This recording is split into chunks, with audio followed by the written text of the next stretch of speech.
This is Book 1 of Sands of VenShara, written and narrated by Zaven Lashington. Chapter 1. Contentment. Farah was content. Not happy, mind you. It was difficult for anyone to be fully happy, scraping out a living in the waste of VenShara. The desert was unforgiving and unmerciful. Food was never a certainty, water a lesser one still. The dusty lands were stocked with reptilian predators. Death and tragedy was never far from her small tribe. But she was nevertheless determined to be content. She knelt by her groom's side, her husband beaming at her. The tribespeople danced around a roaring fire, asking the spirits to bless their union, to give her husband strength and her fertility. She glanced at her new husband, and gave him a polite smile, then looked up at the night sky, letting her mind fly away from the celebrations. She did not love him. She barely knew him. It was all right, though. She would be content. The marriage was good for her family. They were low-ranking amongst the tribe people. Her father had been wounded hunting years ago, and had never fully recovered. They were poor, even by the standards of her people. Farah, however, had been beautiful. She was a small woman, with a thin body that had grown accustomed to being slightly undernourished. She had a delicate face, with long dark hair, and on her face ritual tattoos made from the rare and precious green flowers turned her soft brown cheeks into a living work of art. Her skin was a rich earthly hue, and contrasting her dark skin was two piercing bright green eyes that went against the softness of her face, with how sharply her stare could cut through someone. Beautiful, yes, but like a desert rose her beauty had an edge to it. It had been enough to catch the eye of the chief. With this union, her family had now effectively become as close to nobility as one could possibly get in her small tribe. She was glad for them, and looked towards her parents sitting down by her aunts and uncles, eating better than they had in years.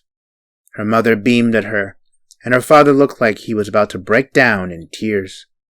She would be content, though her thoughts wandered, and she paid little attention to the wise woman who gave a speech about fertility or something. She wasn't listening. Just went through the motions, her detached enthusiasm mistaken for piety and submissiveness by the guests. They praised her for it, traits her people considered paramount in a good wife. She didn't resent them for their views, and in truth shared much of their opinions on marriage. She accepted her place without bitterness, even thankfulness, for at least she would be married to the chief, and even if she did not love him, her life would be better than most. With those encouraging thoughts, she let her mind daydream, and her whole wedding glided past almost without her notice. That night she was moved into her new home, the house of the chief. She was adorned in rows of beautiful shell beads and the scales of fish, which to her people were no less rare and valuable than gems and rubies. For this night, and this night only, the chief's other wives bowed to her in welcome. Farah looked upon them.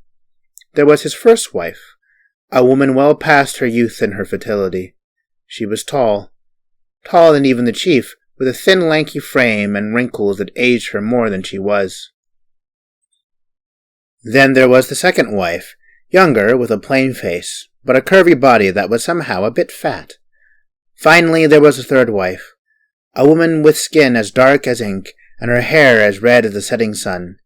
She was the definition of exotic, taken from an entirely different tribe far to the south, in a union that had created a prosperous and enduring alliance between Farah's tribe and hers. The first wife alone slightly lifted her bowed head and eyed Farah dangerously. Farah understood the gesture was a subtle reminder to remember her rank in the pecking order of wives. This might have been her night of glory, but after today she would be the youngest and least wife. Farah took it all in stride, and nodded to the other three wives, unmoved and unbothered by the first wife's subtle threat. She wasn't doing this because she loved or desired the chief. She cared nothing for family politics. Her parents would live a good life because of her union. That's all that mattered. Her husband came in after her, adorned in red clay, symbolizing his role as warrior and hunter. He devoured her with his eyes, that gleamed with passion and desire. Farah sighed inwardly, though she had to admit to herself she was curious about the pleasures of the flesh, as any virgin bride might be. He picked her up and carried her into his bedroom, tossed her on the bed like someone would toss down a sack of potatoes, and went to work. Farah, for her part, let his passion roll over her body like water, endured his moans and thrusts passively, not hating the experience, but not particularly liking it either. It was rough, somewhat painful, and short. She blinked when it was over, and glanced at him as he promptly fell off her and into his sleep, wondering if she had missed something about the pleasures of the flesh. Was that it? Oh well, she thought, she would be content. When she was sure he was fast asleep, she sat up and crept out of the bed. The village was silent, and a calm desert wind blew softly across the moonlit landscape. She was naked still, but she preferred it that way when she snuck out to the edge of her village for her nightly ritual. There were no other people around. With the vastness of the desert around her and the moon beaming down, she stretched out her hand and for the first time that day smiled, a genuine smile. The sensation came over her. It was something she could not explain. Here in the arms of the desert she felt invigorated, as if VenShara itself was filling her with life. Her soul was at peace, and all hunger and thirst fled her as if she could live off the very light of the desert moon. The wind caressed her body, and her mind fell from time and place. She forgot about everything. Even her own marriage was as distant to her mind as a dim star. Something began to crawl up her leg, and she looked down to see what most would describe as a large and most hideous black spider, almost the size of her palm. Most would have also screamed bloody murder, or froze in fear, for this was the Black Death Spider, the most venomous creature in all of VenShara. Farah was strangely calm, even happy at the sight of the thing. Bending down, she scooped this massive arachnid into her palms and brought it to her face while sitting down in the sand. "Hello, my little friend," she cooed softly. "I have been joined today to the chief, and I suppose I should be happy about it. I'll have servants, and the best food, and Mama and Papa will be honored in my tribe. It is a good day. I will be content." She gave the hairy beast a peck on its head. The spider stared back at her with expressionless eyes, but showed no indication it wanted to bite or perceived her as a threat. It accepted her affection stoically, and when she gently put it down, it stood beside her. Farah went back to her meditation, but opened her eyes again as other crawling sensations lit up her bare legs. A centipede scurried up her thigh. A moth landed on her head. 3 scorpions crawled up and sat comfortably on her breasts. Many crawling, slithering creatures approached her, as if attracted to her presence. She welcomed them all. She did not understand the nature of what was happening, why she felt compelled to come out into the desert, sometimes to dance under the stars and commune with the creatures that called her world home. She had long since given up trying to understand her nightly ritual. Why she felt drawn from the time of her first bleeding to venture into the arms of the desert at night. And she dare not tell her people her strange habits. All that she knew was that it felt good, that here with the insects about her, with the sand in her toes and the wind blowing about her hair, she felt safe, powerful even, free. Together Farah and the creature sat stoically, soaking in the view of the desert, and watched the slowly falling moon, until it almost touched the horizon. Farah sighed, not wanting to leave her spot of meditation, the joy and the freedom she felt. But it would do no good to be caught out doing whatever this was, and so she snuck back into her village and her new home before the moon had set. "Get up!" Farah lifted her head and glanced at the tall, shell-adorned figure. It was the first wife, glaring at her. Farah blinked and yawned. "Up! Up! Or do you intend to sleep the whole day away?" The first wife scoffed. Farah rolled over and sat up, feeling exhausted. It was not her late-night ritual that tired her. Quite the opposite. She felt refreshed when she returned from communing with the desert. but getting into her bed had awoken her husband, who was ready for round 2, and later round 3, and 4, and Farah enjoyed it less and less with each of his climaxes. She looked over to him, but he was gone, probably out with the other men hunting. "Get up! Get up!" Farah glanced at the first wife, trying hard to hide her annoyance. She swallowed her true feelings and got out of bed. I'm up, she said softly. "There is work to be done," the older woman barked. "Go help Miska fetch the water." Farah exited the clay-molded house that was her new home, eager to get away from the bossy woman. She was expecting it to be late in the morning, but the sun was just rising. Sleep the day away? It's not even day yet, Farah muttered to herself. With a sigh, she made her way to the well near the edge of the village. Miska, the third wife, was already at the well, a curvy dark-skinned woman from a distant tribe to the south. She was lowering her bucket into the shoddy well that kept her people alive. She looked up at Farah's approach and smiled warmly at her. Her eyes and hair stood out from her dark skin, almost glowing like the rising sun, for they were an orange hue, completely opposite to Farah's blue-green irises. Still, Farah thought she was beautiful in her own right, and returned her smile.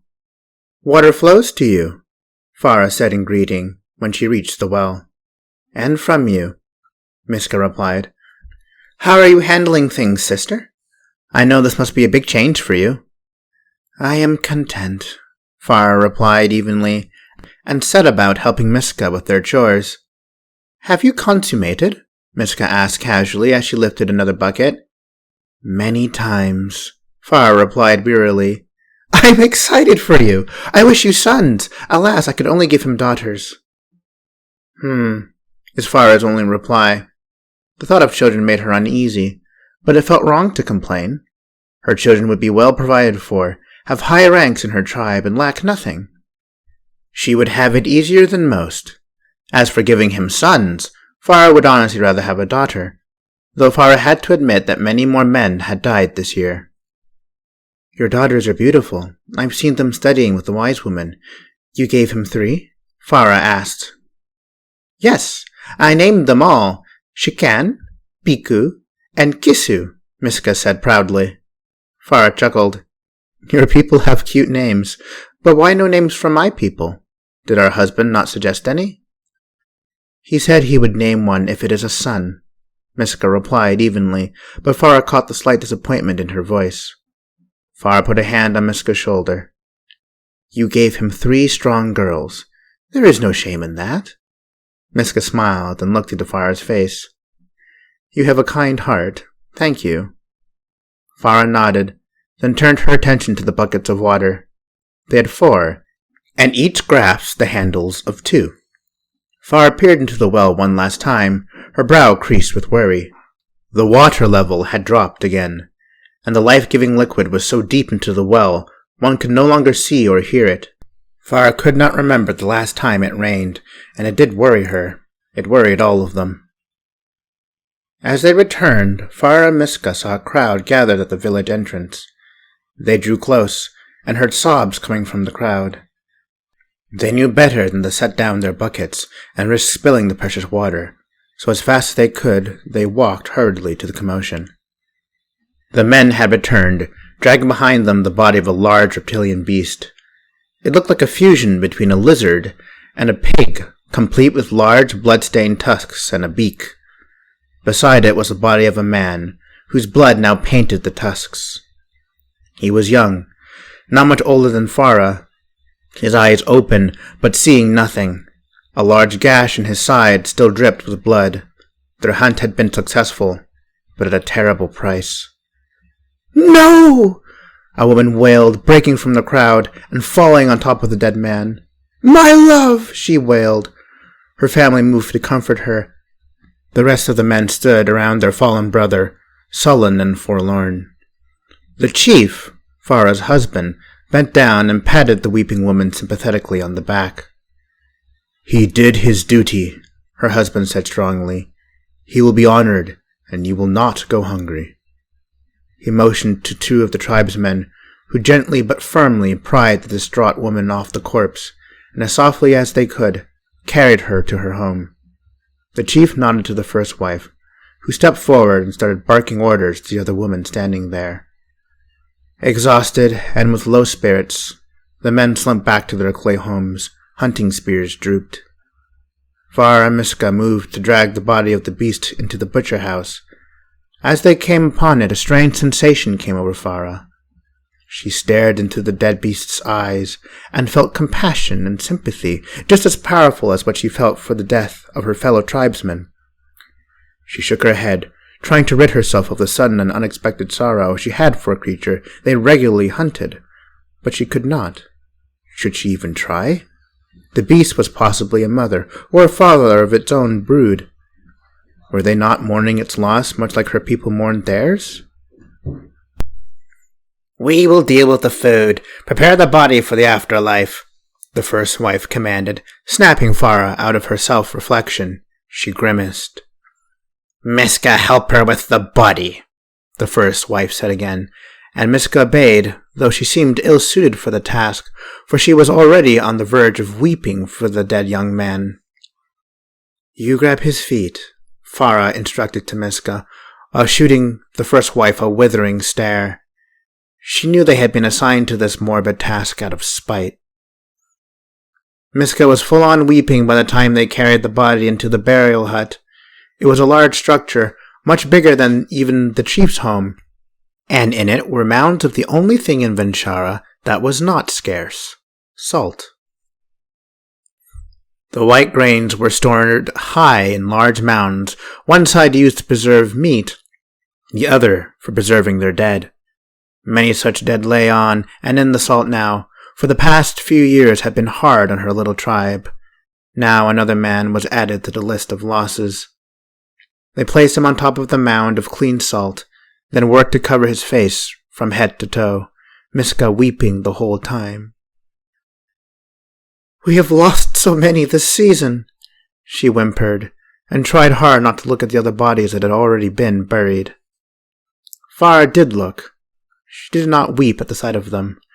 Her sadness was more subtle, a dull ache in her heart, but one that understood the reality of their lives. She accepted their lot in life stoically and with wisdom beyond her years. Men died in battles, or on hunts. Women died in childbirth. Everyone died from illness, and there was nothing the tribe could do but try and push on and replace their losses. They would survive. They always survived. For thousands of years they survived. Still, it had been a hard year. "It will get better when the rains come," Farah reassured her. "If they come," Miska sighed. "They will eventually. Then our men can fish for our food, instead of risking hunting the desert beasts. And we can search wide and far for fruits and berries instead of being tied to a dying well. They will come eventually. They always come. And when they do, the first wife might lay off a bit." Miska chuckled through her tears. "Don't take it personally. She bullied me the same way when I was the youngest wife. We threaten her, and she must dominate us to make herself feel better." "How do we threaten her? She is the first wife. She outranks us," Farah asked, pouring salt over the face of the deceased. "She has lost her youth, and I think she envies our own," Miska replied. Our husband does not touch her bed. I think she is jealous of the attention he gives us, specifically you." "Well, she isn't missing much," Farah huffed, which drew a laugh from Miska. "Does he not satisfy you?" "Is he supposed to?" Farah asked. Miska looked up at Farah wide-eyed, and though there were still tears in her eyes, Farah's question did draw an amused laugh. "Yes, but you must guide him. Men are but dumb beasts when it comes to making love. If you just lie there, they'll thrash around on top of you and be done with it. You must guide them, train them to satisfy you. I could show you how." Farah lifted a hand. "No thanks. That sounds like too much effort. I don't need satisfaction. He can thrash around on me all he wants, as long as he makes it quick so I can get about my day. That is something he does well, though." "You do not desire our husband?" Miska asked honestly. No, I did not. What do you desire, Farah? Miska asked more tenderly now. Farah paused, somewhat taken back by the question.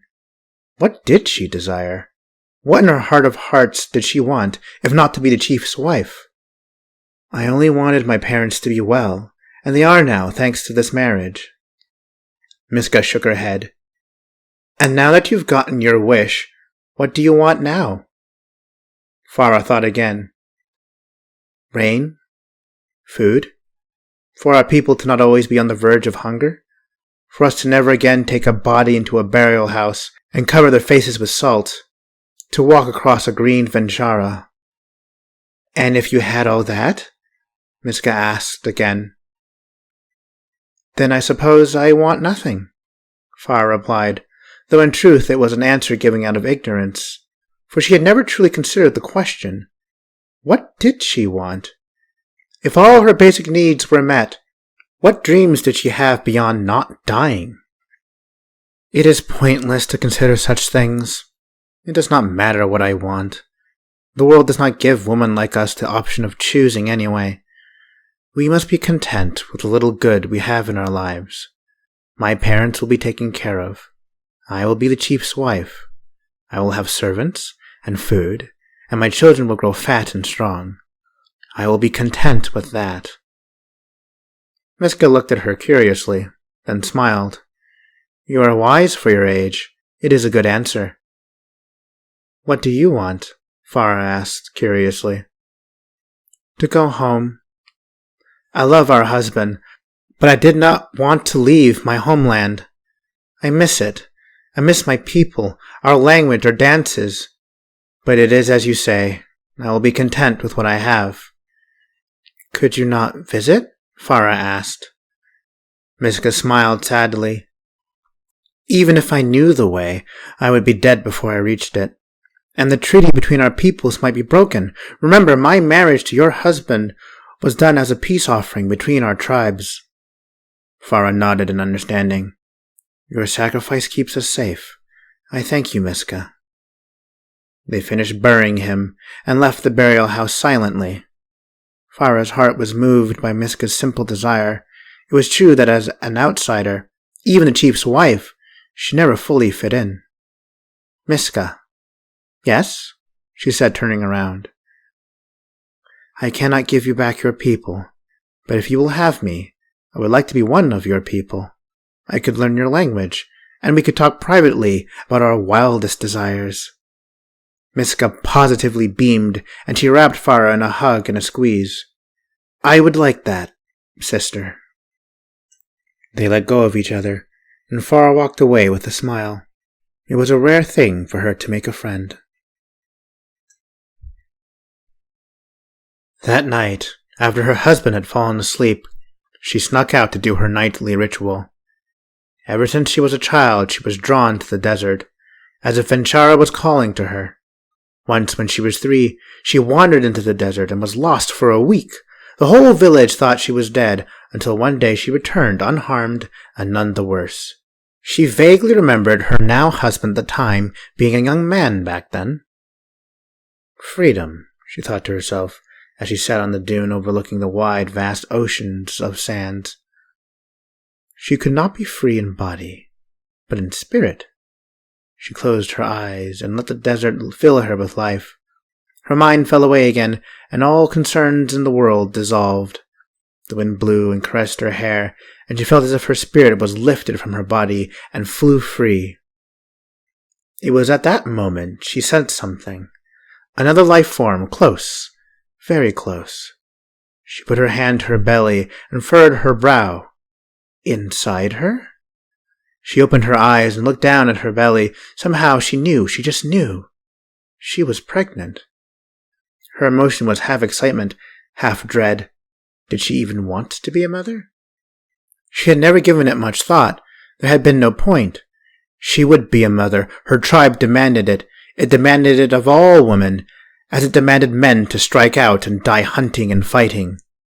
But now, faced with the hypothetical made real, Farah was unsure if she liked this path she was on. It didn't matter. There was no other path for her to consider. I will be content, she said in resignation, then looked out at the night sky determined. I will be content. Chapter 2. VenShara. Time dragged on, 3 days to 3 weeks, and 3 weeks to 3 months. Life for her people carried on unchanging.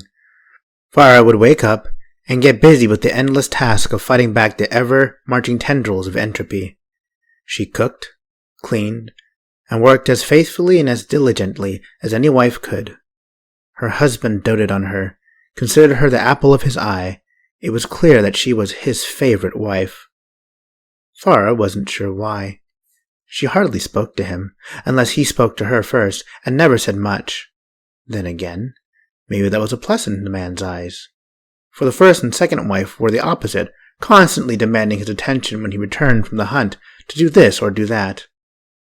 To be fair, VenShara didn't speak much to anyone, aside from Miska and her parents when they occasionally visited. When not doing chores, she stayed in her room, or took walks into the desert and kept to herself. Loneliness was her friend, and she shied from social interactions with most people to the point that one of her husband's friends inquired if VenShara was mute. She was not mute. She just had little reason or desire for idle chatter. Soon signs of the child growing in her were visible, and her husband, upon noticing, put a hand to her belly and kissed her on the forehead gently. She blushed, feeling for the first time a tinge of affection for the man. "Make me a son, VenShara, and you will truly be the greatest of wives," he said, petting her belly. And like that, the affection was gone. She frowned at him and said curtly, "Why would a daughter make me any less great?" "I have enough daughters. We need men," he replied matter-of-factly. VenShara didn't push the matter. She looked back at the cooking still needing to be done. "I need to get to work," she said, not looking at him. "Yes, you are an ever-diligent wife. That's what I love about you." She rolled her eyes at him inwardly as not to offend him. "I will be content," she sighed, putting the mildly upsetting conversation behind her. The one good thing about her pregnancy was that she was less bothered by her passionate husband at night. Soon she had whole nights to herself. She would with some frequency claim to be exhausted from the day's work and turn in early, only to sneak out when all the fires had died down, to dance in the desert and free her spirit. She rubbed her growing belly, sitting down in the sand, her friend the wind caressing her face and seeming to touch her womb. "Be a girl," VenShara whispered to her belly, "just to spite him." She giggled to herself, not really meaning what she said, but still laughing at the thought of giving him another daughter. Between Miska and the second wife, he already had 6. "If you're a girl, I will name you Shara. It means desert. It is a good name, for I love the desert. If you are a boy, I'm not sure what I'll name you, but you will be loved just as much, I promise." She spoke to her baby as she walked towards the village, sneaking into her home through the window, when suddenly she heard commotion. People's feet shuffled outside, and calls of, "Get the wise woman!" rang out. VenShara poked her head out in time to see 2 men carrying a woman who was sweating profusely. VenShara gasped as she recognized the second wife, carried away into the clay home of the wise woman. "She suddenly became ill," Miska said, approaching her from behind. "What happened?" VenShara asked. "She stopped speaking right, couldn't move one of her arms correctly, then collapsed. I hope she's okay." "We will pray to the spirits," VenShara said. Miska nodded. And both prayed to the spirits of their ancestors and of the desert for healing. But if the spirits existed, they were not listening, for by the next morning, the second wife was dead.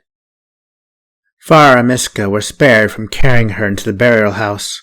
Her husband did that honor, and oh, how he wept.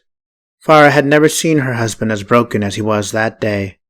She watched him carry her into the burial house with a procession of mourners. Though she did not love him, her heart still broke for him, for the second wife had been with him for many years. It has been a hard year indeed, Farah said, looking at the downcast faces of her tribe. Her hand instinctively moved to her belly, and she rubbed the new life that was growing. What kind of world was she bringing her child into? Where death stalked and pounced at seemingly random times without cause? Where suffering was their constant companion?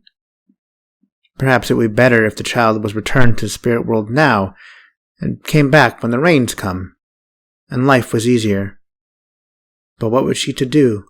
She could not return the coming babe and wait for better times. Thoughts of leaving her village and finding a safer place for her child briefly crossed her mind, but she dismissed them. Leaving while pregnant was suicide. Leaving at all was suicide. When you come, you must learn to be content with what you have. That will be my first lesson to you, she whispered to her baby, then looked sadly at the procession heading into the burial house. It took a few days for the salt to completely dry out a body. When the process was finished, the tribe gathered together. Men and women danced to please the spirits and encouraged them to take the soul of the departed back to the realm beyond. Then the wise woman, with the help of the departed's family, lowered the mummified remains deep into the sand, deep enough so the wind would not disturb them, and predators would not gnaw on the flesh. Not that there would be much to gnaw on. The salt dried out the body so effectively the remaining flesh was hard as rock. Today they buried 3 of their tribe of 50. A young babe, the second wife, and a hunter who had died the week before. Farah looked at the mother of the babe, a gentlewoman about 40, on her knees and sobbing. She had been reluctant to bury the body, and the chief out of pity had allowed her to visit the mummified remains of her infant long past the time it should have been buried. His hand had forced it now, and the devastated mother sank to her knees, wailing in agony. Farah looked away, a new fear unlocked for her own coming babe, and she prayed aloud that her child would be born healthy. After the ceremony, the tribe went back to the daily struggle to survive. There were no allotted days of mourning. They had no time for that. The men went back to hunting, the women back to maintaining the village, each person battling back the relentless march of death in their own way.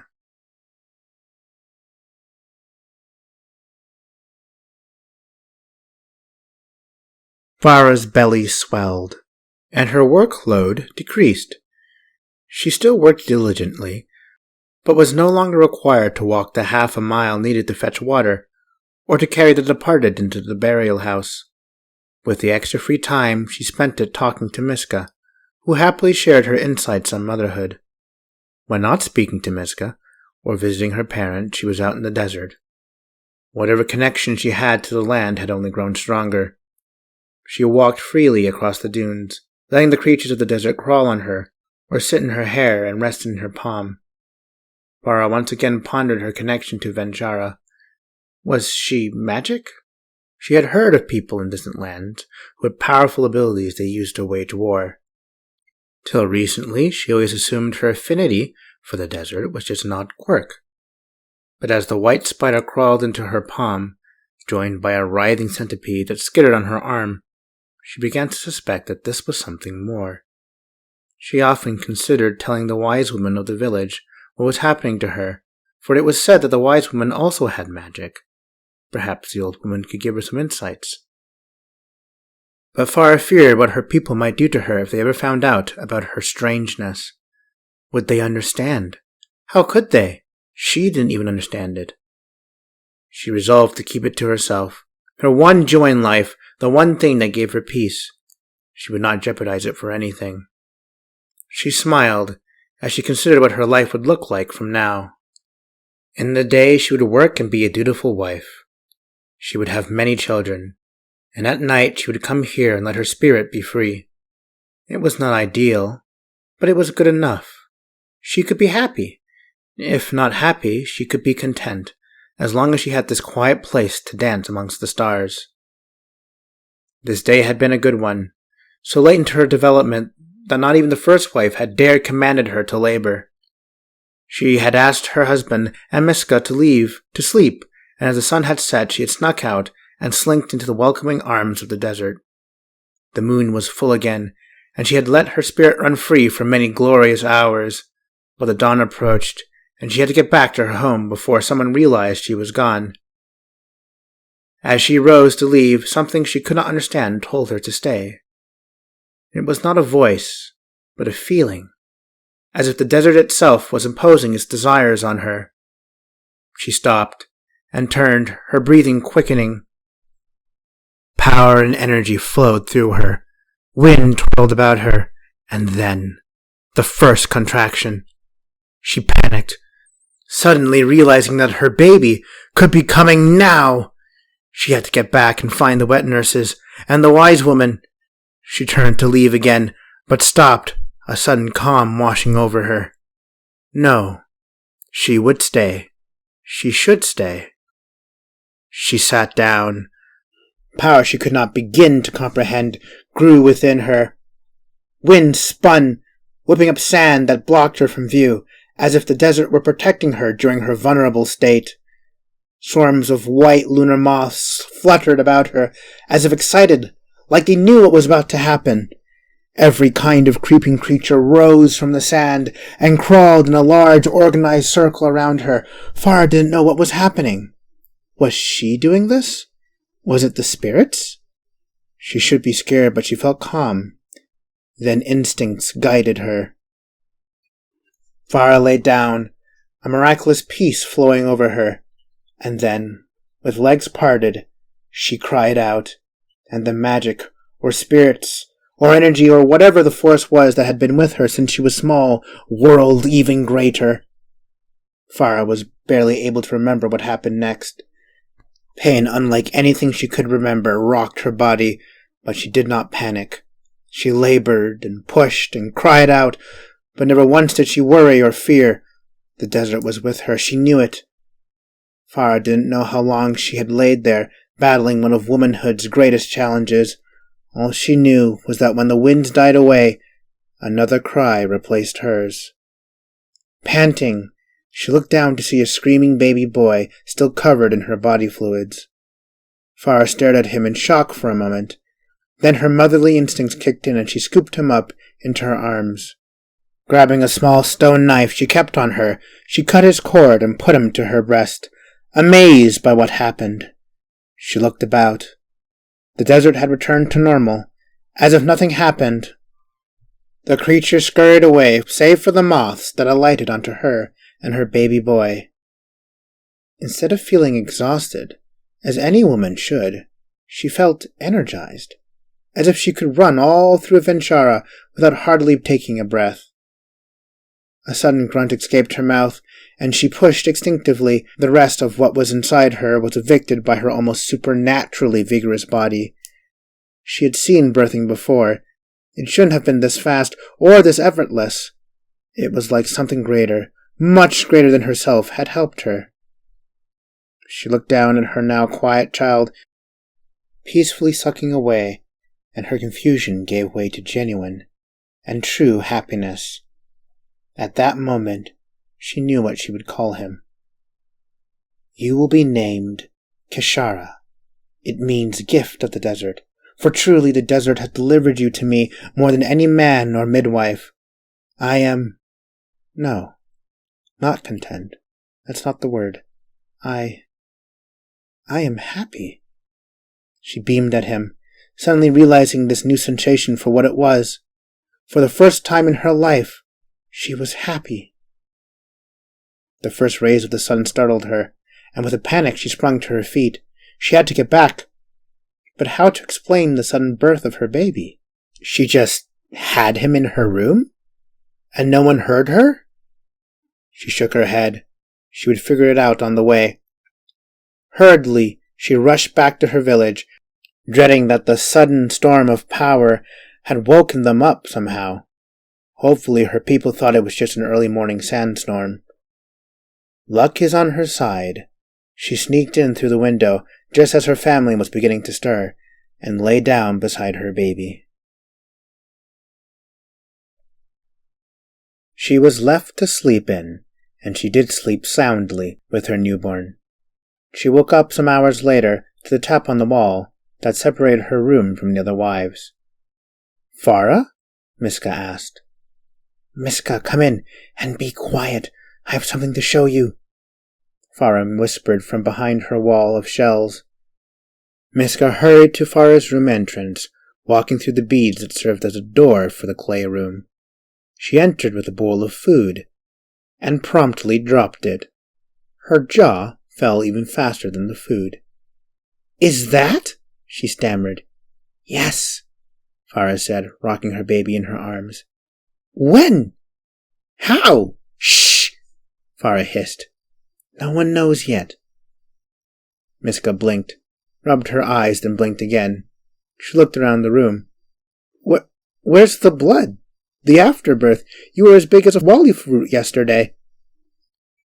Farah bit her lip, trying to think of a believable lie. "I went for a walk last night, and he just came. I couldn't get back in time, honestly. It wasn't that difficult. I just pushed, and he popped out." Miska sat with her eyes wide. "Farah, that's amazing! If I didn't know better, I'd say you stole a baby, but your belly is gone, and you're fine. You look better than before you were pregnant. How?" Farah shrugged.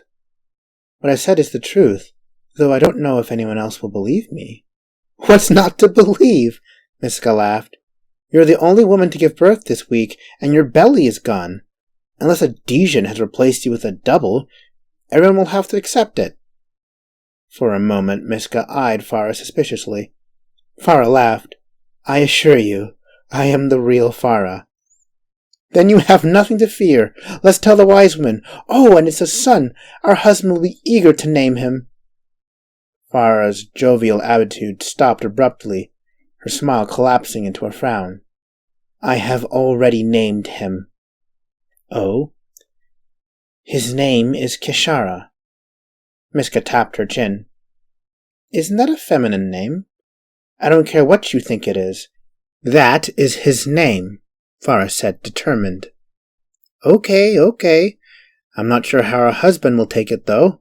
Usually the men like to name the boys," Miska said with some concern. "I'll give him a daughter, and he can name that one to make up for it," Farah huffed. "Well, we should see the wise woman anyway. Stay here." Miska ran out, and Farah sat on the bed, still rocking her baby. She was determined in her cause. For this she would not back down. Word spread quickly, and soon the wise woman was shuffling along with much of her tribe to her home. Farah waited at the entrance of the chief's house, with her baby asleep in her arms as the crowds of people approached her. The wise woman stopped, wide-eyed at the child, and at how quickly Farah's body had recovered.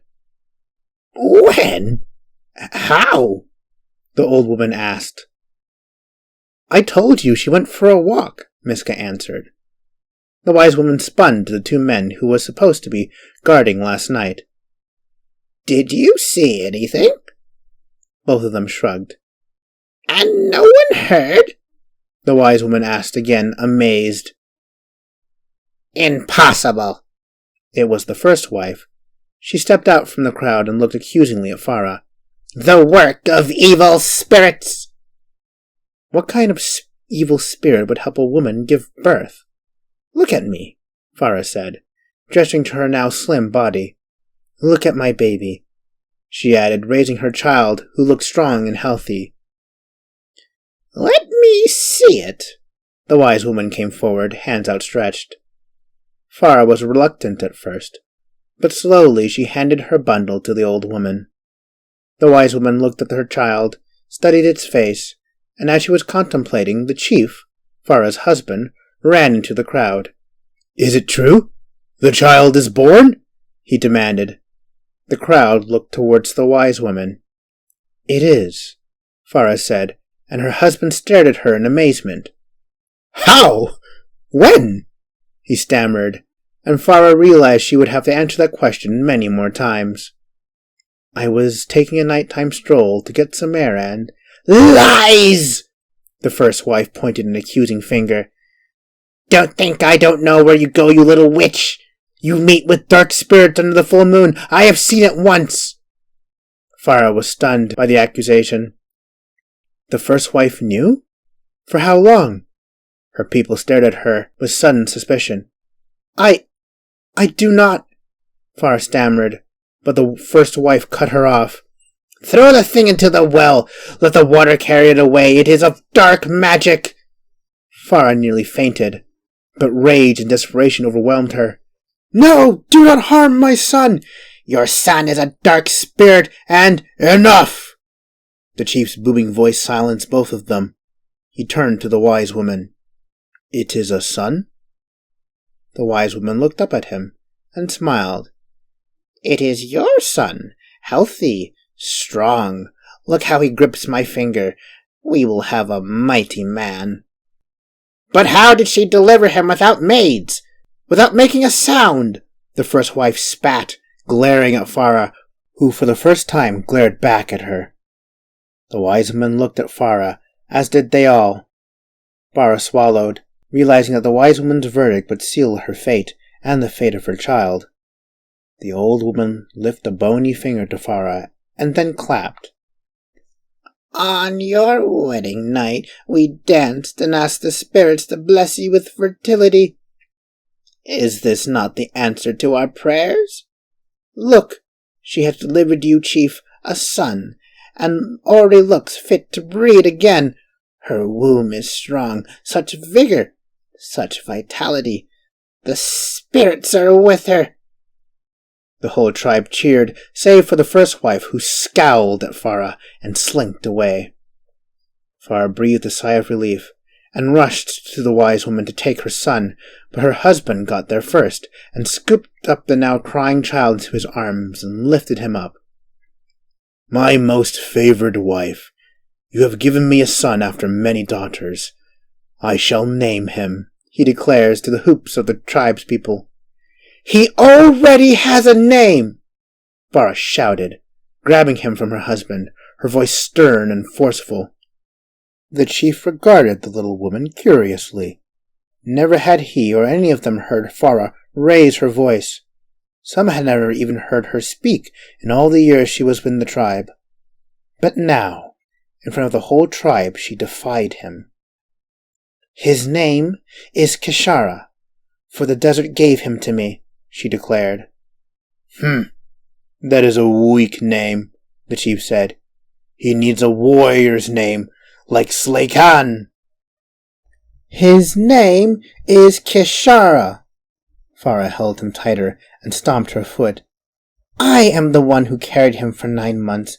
I am the one who brought him into this world, alone, with no help from any of you. I am the one blessed with the spirits. I named him. You can name the next one. You can name every child I give you, but this one's name is VenShara. The chief studied her a moment. He crossed his arms, and Farah kept her expression polite, but unyielding. Her husband looked at the wise woman, who only shrugged.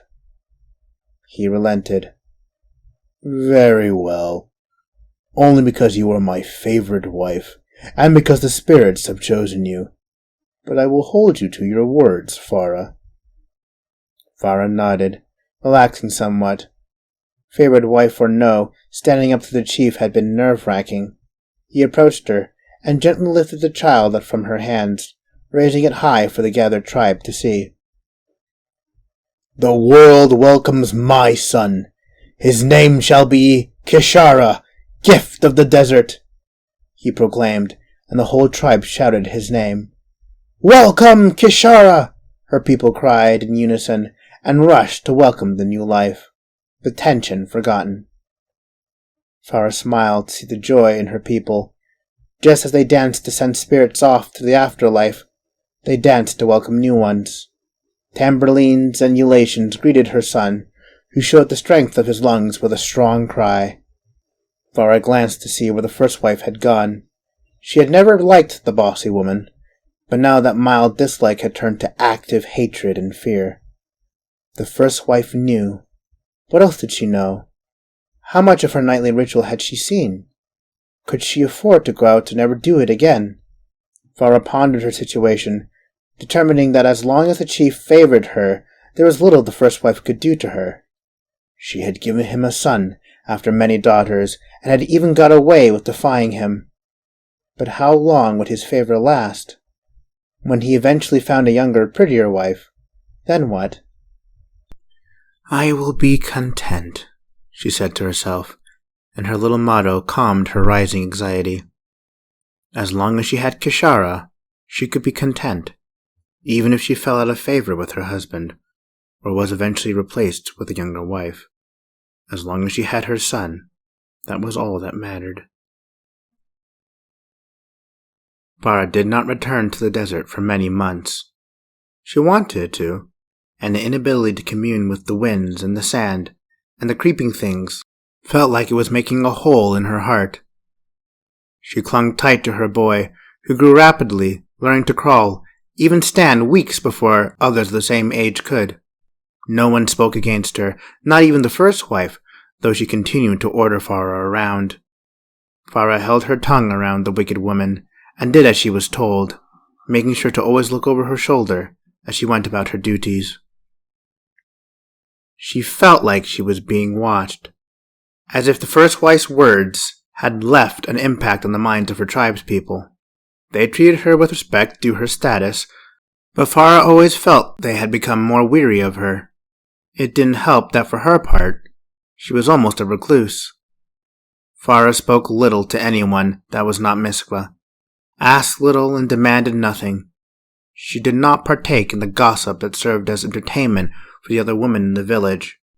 A veritable sacred tradition as far as they were concerned, and she always got the sense that their gossip was focused on her. She didn't mind. Let them gossip about her if it made their days more bearable. She did not hold it against them, for in her heart she knew they were correct about her. She was strange. She had always been strange even when she was a little girl, antisocial and uncomfortable around people. To Farah, solitude was a friend, a fortress of peace and safety, and above all else save the happiness of her child, she desired to be left alone. Only a select few people were allowed into that fortress. Her husband, out of obligation, her parents out of duty, and Miskva. Her only friend. Miskva and Farah had grown close, united by their shared sense of isolation. But even in this, Miskva had to adapt herself to Farah's unique type of friendship. Even to her, Farah did not say much, but showed her affection and appreciation for Miskva through her actions. She was the only person Farah felt comfortable leaving her son alone with, and she always returned with little gifts for Miskva. Beautiful desert flowers, rare and impossible to find for anyone except Farah. Shell necklaces, their versions of jewelry, and hugs. Farah and Miskva often settled in a tender embrace, silently and contently watching their children play together, taking comfort from each other's presence. Their friendship was quiet and simple, but no less powerful for it. One day Farah returned late that evening after completing another hard day's work. The sun was setting, and her tribe people went about their evening duties, whispering worriedly. It still had not rained. Farah had been coming from the well, though the water in it was every day becoming more like mud. She had to waste precious time scooping up mud into her water bucket, and then into a towel, and then squeezing the precious liquid into another water bucket. Visits to the well now took twice as long to complete for half the water. Showering or bathing had been prohibited, and the whole tribe smelled mildly of sweat and toil, but there was little they could do. They could not afford to waste drinking water for baths. Upon returning to the chief's home, Farah heard Miskva weeping inside her room. Almost dropping her water buckets, Farah hastily ran inside. "My sister, what troubles you?" she asked, coming to Miskva's side. Her dear friend was sitting on her bed. VenShara and her 3 children were already put to bed, and she sat alone, weeping softly. Miskva looked up, her tears streaming down her cheeks. "I am a terrible friend," Miskva whimpered. "What are you speaking of?" Farah put a hand on hers. "I am angry with you, without cause." "If I have wronged you, tell me." "Why does he love you so much?" Miska said, suddenly angry. Who? Farah asked, not understanding. You do not even think of him. Oh, my sister, you are truly blameless. Our husband! Why does our husband love you so? Farah looked at Miska's sorrowful eyes and could see her frustration. Her heart broke for her friend, and she looked down, feeling guilty. Farah knew it was not her fault. She could not have been more indifferent to her husband if she tried. She was not cold with him, but the kindness she showed to the man was done out of politeness, not love. Despite that, their husband had been doting on her, visiting her room many nights, and showering her with all his affection and love, if one could call it that. If Farah could make him give all his affections to Miska, and leave none for her, in that moment she would have. I don't know, Farah said quietly. It is because you are beautiful. I am scrawny, Farah countered. You are full and bountiful. I am like a child compared to you. He does not see it that way. He ignores me. It's like I don't even exist. I have to beg him to touch me, and he does so reluctantly. Ever since you came, it's like I'm less than the sand under his feet. It's not your fault. You've been good to me, but I can't help how I feel. Miska buried her face in her hands. I envy you. I hate you. You, my only friend, my best friend, and I hate you. Farah knelt beside her, wrapped Miska in a gentle embrace, and squeezed her. We cannot control who our husband gives his love to, but we can control who our love goes to. I do not care if you hate me. In fact, I welcome it. All your hate or affection, but whatever you give me, I choose to give you love. You have been good to me in VenShara. My days are bearable because I have you as my only friend. And if I could give you all the affection of our husband, or the whole world, I would. But the gods do not give such choices to women like us. We must be content with what we have, no matter how unfair. Know this, Miska, I'm not angry with you. I weep with you. I wish he could love you the way I love you, the way I always love you. Miska wiped her eyes and sniffed. You love me, even after all I've said. With all my heart and soul, is Farah's gentle reply, and she meant every word. Miska looked up into Farah's blue-green eyes, so opposite from her own, eyes like the sea that flowed with strength. She kissed her. It was a short and tender kiss, and when their lips parted, they looked away somewhat shocked and embarrassed at what had just happened. Farah tried to sort through the jumble of feelings that had caused the unexpected display of affection. Her heart fluttered in one moment, and was thrown aside by embarrassment the next. Should she apologize? Well, she didn't initiate the kiss. Miska had, but she didn't resist either. Was this adultery? Does cheating on your husband with his wife, while also being his wife, count as adultery? Was this love? Or were they just two affection-starved people, who in their desperation sought love from the only source that would give it, each other? Sorry, Miska said, standing suddenly. Are you all right? Farah asked her, putting aside her confused feelings for the sake of comforting her friend. I'm fine. I'm sorry I sprung this on you suddenly. I'm just confused. Miska shook her head, not looking at Farah. Have a good night. She left the room. Farah sat still, touching her lips. She slid onto her bed and put a gentle hand on VenShara, who slept beside her in a small crib. She wasn't sure what had just happened, but she was somewhat relieved it had happened. If anything, it meant that whatever hatred Miska had for her couldn't have been that deep. She rolled over and smiled lightly at the thought. She would be content with that. Chapter 3. The Limits of Contentment. It still had not rained. VenShara was almost 2, and waddled about Farah, cooing and babbling, oblivious to the crisis now facing her tribe. They were nomadic by nature, only stopping near select locations during the dry season, where underground rivers could sustain them until the rains came. Long had it been since the rains had last come, so long Farah suspected she was many years older than the 10 rainy seasons she referred to herself as. Now the tribe was in a subtle, quiet panic. The well had all but dried. They drank more mud than water, and still not a cloud could be seen. Everywhere Farah went, she heard people quietly debating the wisdom of leaving their only well for 400 miles in hope that they could randomly find another water source. The lack of water had also affected the hunters of the village. They caught little now, their herds of reptilian beasts having deserted the doomed land. All were hungry, yet the work they needed only increased. Farah had not been into the desert for some time now, and she missed her nightly ritual desperately. But she would not risk incriminating herself with the first wife or anybody, not with VenShara still in such a vulnerable state. She was at the well, squeezing what little water remained in the drying mud into buckets, but it honestly felt like she was sweating more water than she was wringing out from the damp mud. She felt in her heart that something was not right with the land, but it was too distant and vague a feeling to do anything with. VenShara was strapped to her back, happily playing with the mud, squeezing it through his hands and wiping it in her hair. She smiled at his merriment, but was genuinely beginning to fear for his and all their futures. She walked back with what little water she got from the well, but as she approached her village, her eye caught a silver glimmer coming from over the horizon. She paused, trying to make out the flashes of silver.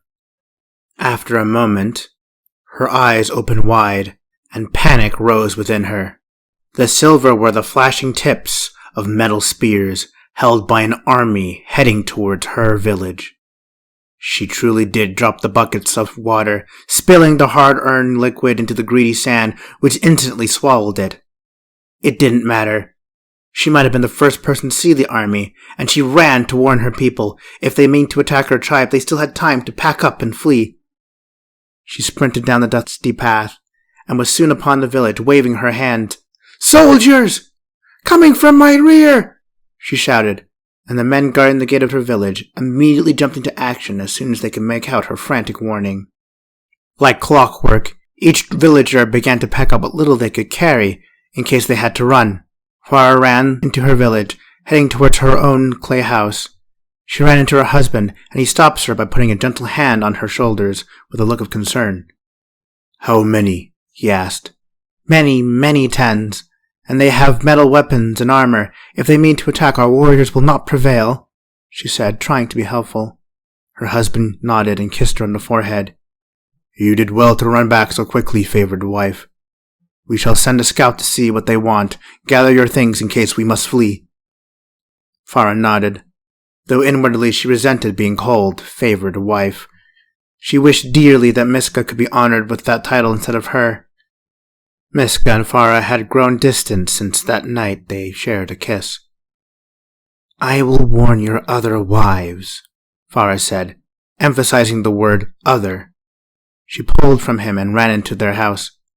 She passed the first wife's chambers, hoping deep down that she would not learn of the commotion and be killed in the coming battle if there was one. She opened Miska's door and found her friend already packing, her children huddled about her in fear and confusion. "What's happened?" Miska asked. "An army approaches. We are getting ready to flee if it turns to battle," Farah replied. "I guessed as much. That's the last thing we need. Will the spirits not help us?" Miska said despondently. "Come, let us make for the rear of the village. It will give us a head start if we have to run," Farah offered her hand. "If we have to run, we'll be good as dead anyway," Miska replied darkly, not taking Farah's hand. They both exited their home and began to make their way with the other women and children to the rear of the village. Her tribesmen stood at the entrance, stone-tipped spears raised. Farah looked back to see her husband standing at the front of his men, his own spear in his hand, his eyes focused, determined. Soon enough, the procession of spears cleared the horizon, and the whole tribe could see the marching army coming towards them. They looked like gods. Men marched in gold and white armor, with long silver-tipped spears in one hand, their other hand on the hilts of their swords. In front of them, a tall man rode, to Farah's amazement, one of the desert beasts her tribe used to hunt. The reptilian creature was large and powerful, though in truth there was something mammalian about them, as if they were a fusion of the two clades of creatures. Tusks like a boar stuck out from the reptile's face.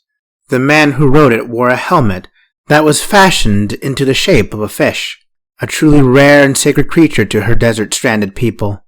Blue banners, emblazoned with the pictures of fish and other ocean-going monsters, were waved high above them, though Farah had never seen the ocean and did not know what they were. More intriguing to her, however, were the women.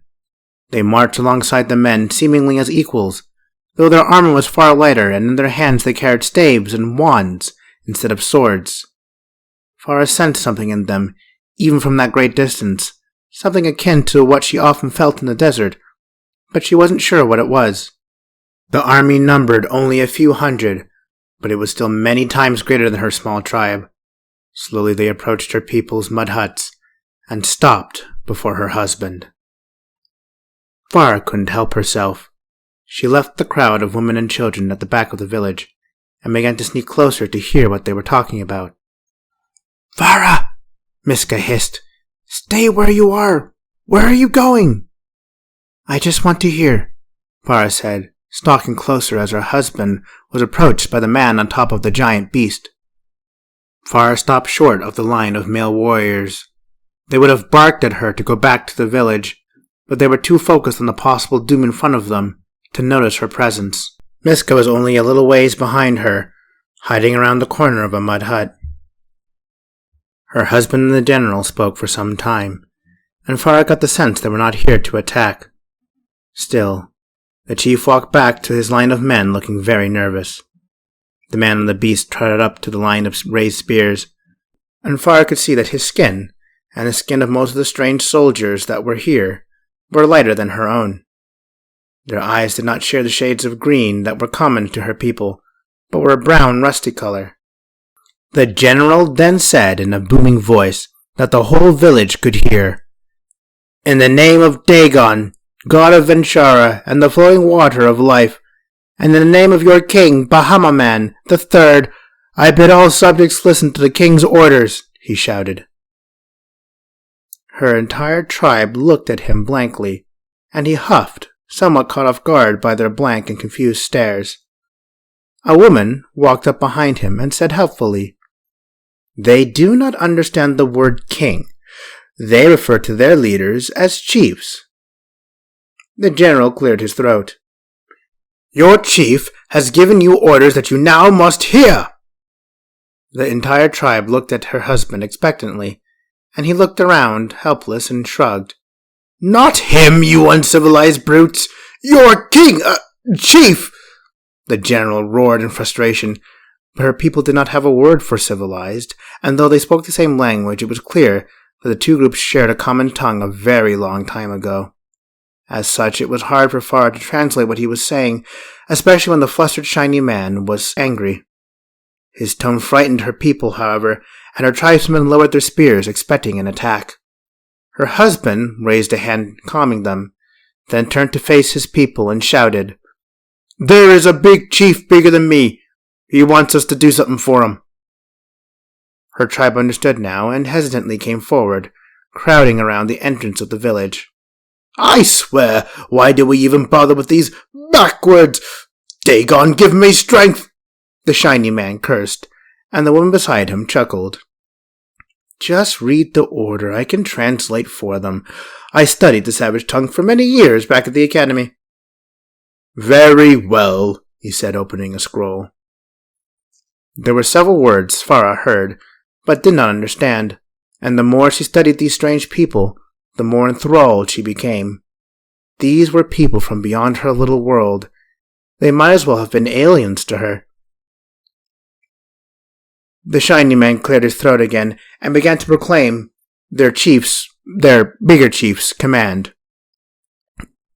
All citizens of Pia and her territories, colonies, provinces, and municipalities, etc., shall be counted in a census for the king's consideration. You are commanded to sign a document, state your first and last name, income, profession, age, gender, and religious affiliation at one of Pia's garrisons.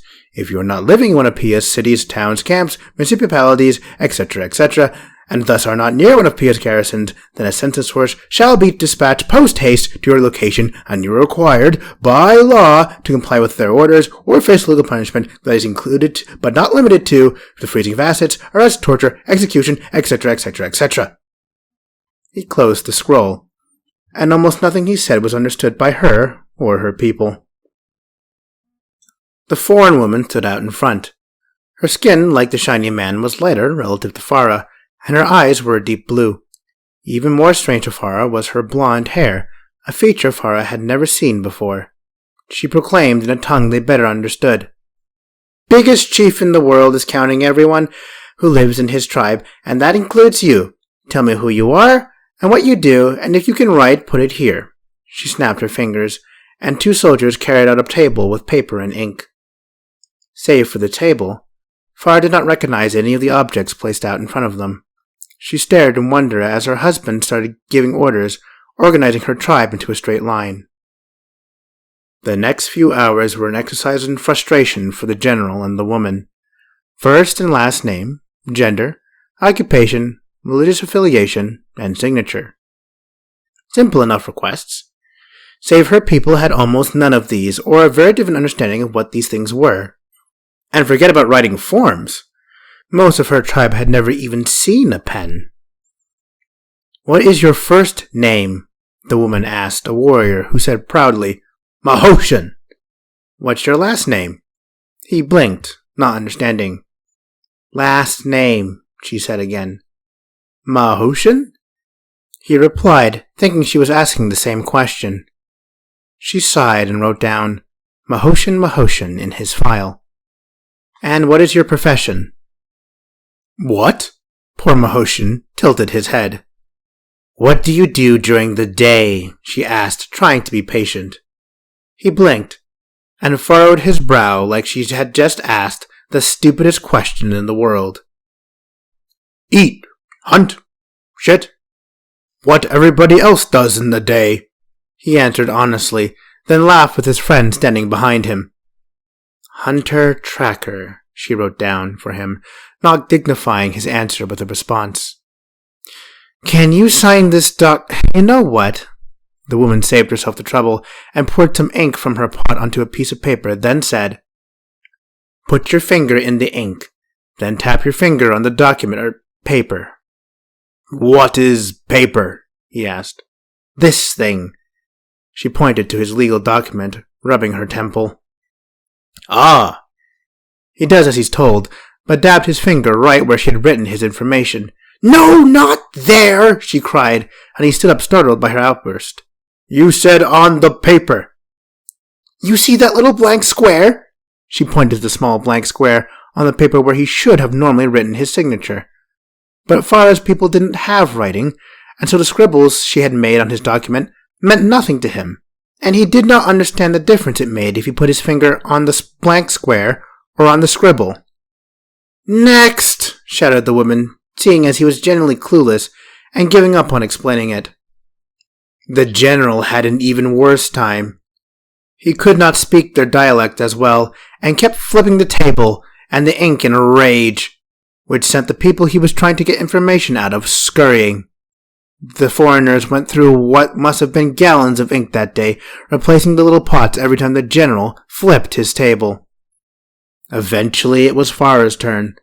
The line was almost complete, and the woman, along with her general, looked as if their patience had long ran out. "Name?" "Farah," Farah said, sitting down. Farah, the woman wrote down. Farah looked at the document curiously. She could not read or write, but understood that the scribbles on the paper meant something.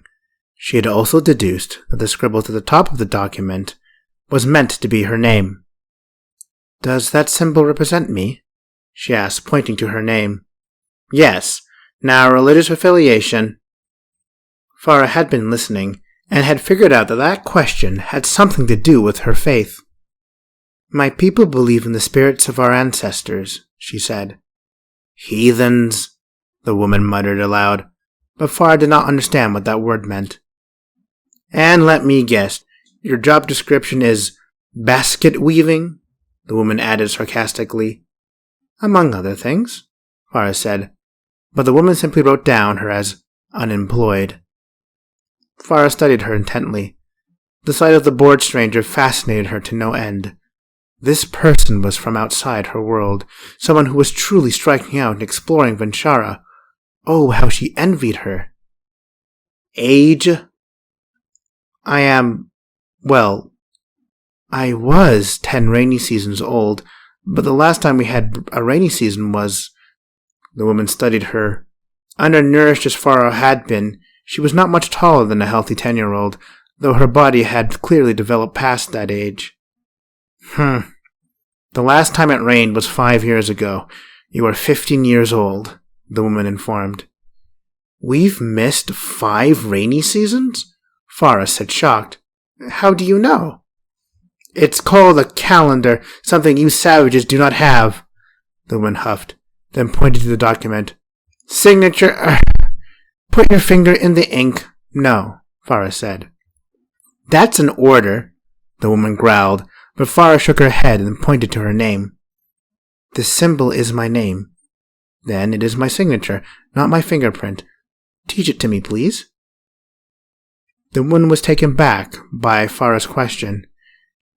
"I haven't the time," the foreigner said, then looked to her general. He was also trying to get the tribe's people's information, but his short temper had made the going difficult. Right now he was in the middle of flipping his table. Once again. She looked back at Farah. "Poor savage, you never stood a chance." "Fine, since it looks like I'll be stuck here anyway." The woman reached out and took Farah's hand, then placed the pen in it. Gently, she began to guide Farah's wrists into writing her own name on a blank piece of paper for the first time in her life. "You are from beyond the big sand?" Farah asked her as she tried to write her name alone. "I am from Pia, as are you." "I am not from Pia. Our home is— well, it's wherever the water is," Farah corrected. The woman was incensed. "Pia is the name of our glorious empire. It stretches almost half of VenShara, and you and your mud huts are part of it. Although your people live on its fringes, it is no wonder you are unaware of your betters. Not to fear, we will dispatch a missionary force here in time, if we remember you." Farah got the gist of what she was saying, though much of it was lost in translation. The details weren't important to her, though. What she did take from it was that the world was much, much bigger than her tiny little hut in her tiny little tribe. She was a part of an empire called Pia. She had a name that could be written, and strange people existed by their millions beyond the horizon.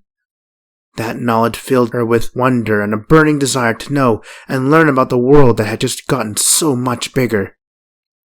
With a sudden understanding of how ignorant she actually was about the world, Farah found it difficult to find contentment in the idea of staying in her small tribe. A dream of adventure and learning filled her, finally answering the question of what she really wanted if all her basic needs were met. She wanted to explore, to strike out and taste what all the world had to offer. The very idea filled her heart with glee.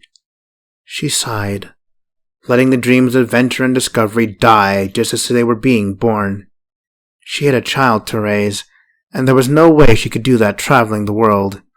Even if she didn't have VenShara to worry about, venturing out into the desert without a clear destination was suicide. No, she would live out her life here as a dutiful wife and mother, and she would be content with that. She finished writing her name, and the Pian woman looked at it, then raised a brow. "Your handwriting is surprisingly good for someone who has never held a pen. You are a clever savage." "What does that word mean, savage?" Farah asked. "It means uncivilized," the woman answered honestly, but Farah did not know what that word meant either. "What is your signature?" Farah asked, confusing the word signature for the word name.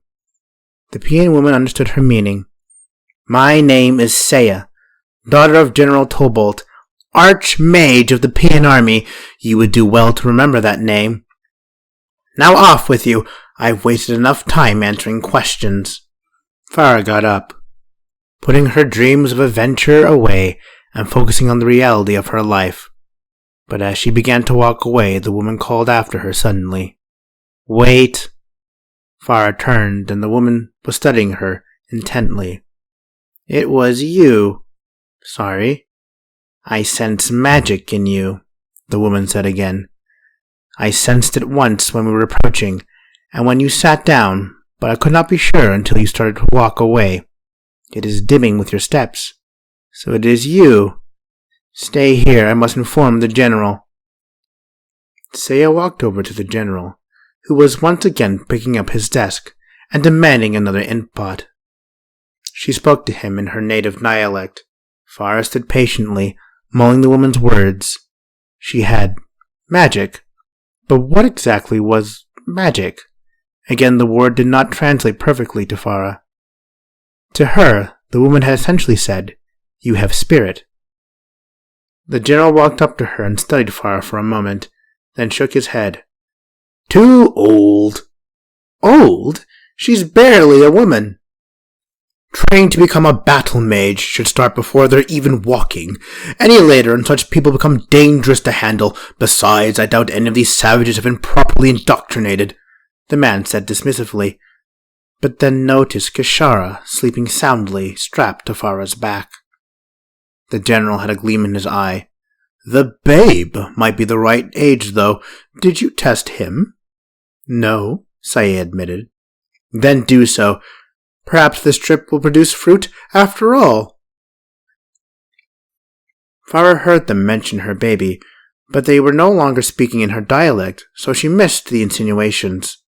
Had she understood them, she would have run, and perhaps they would have been too bothered to chase her.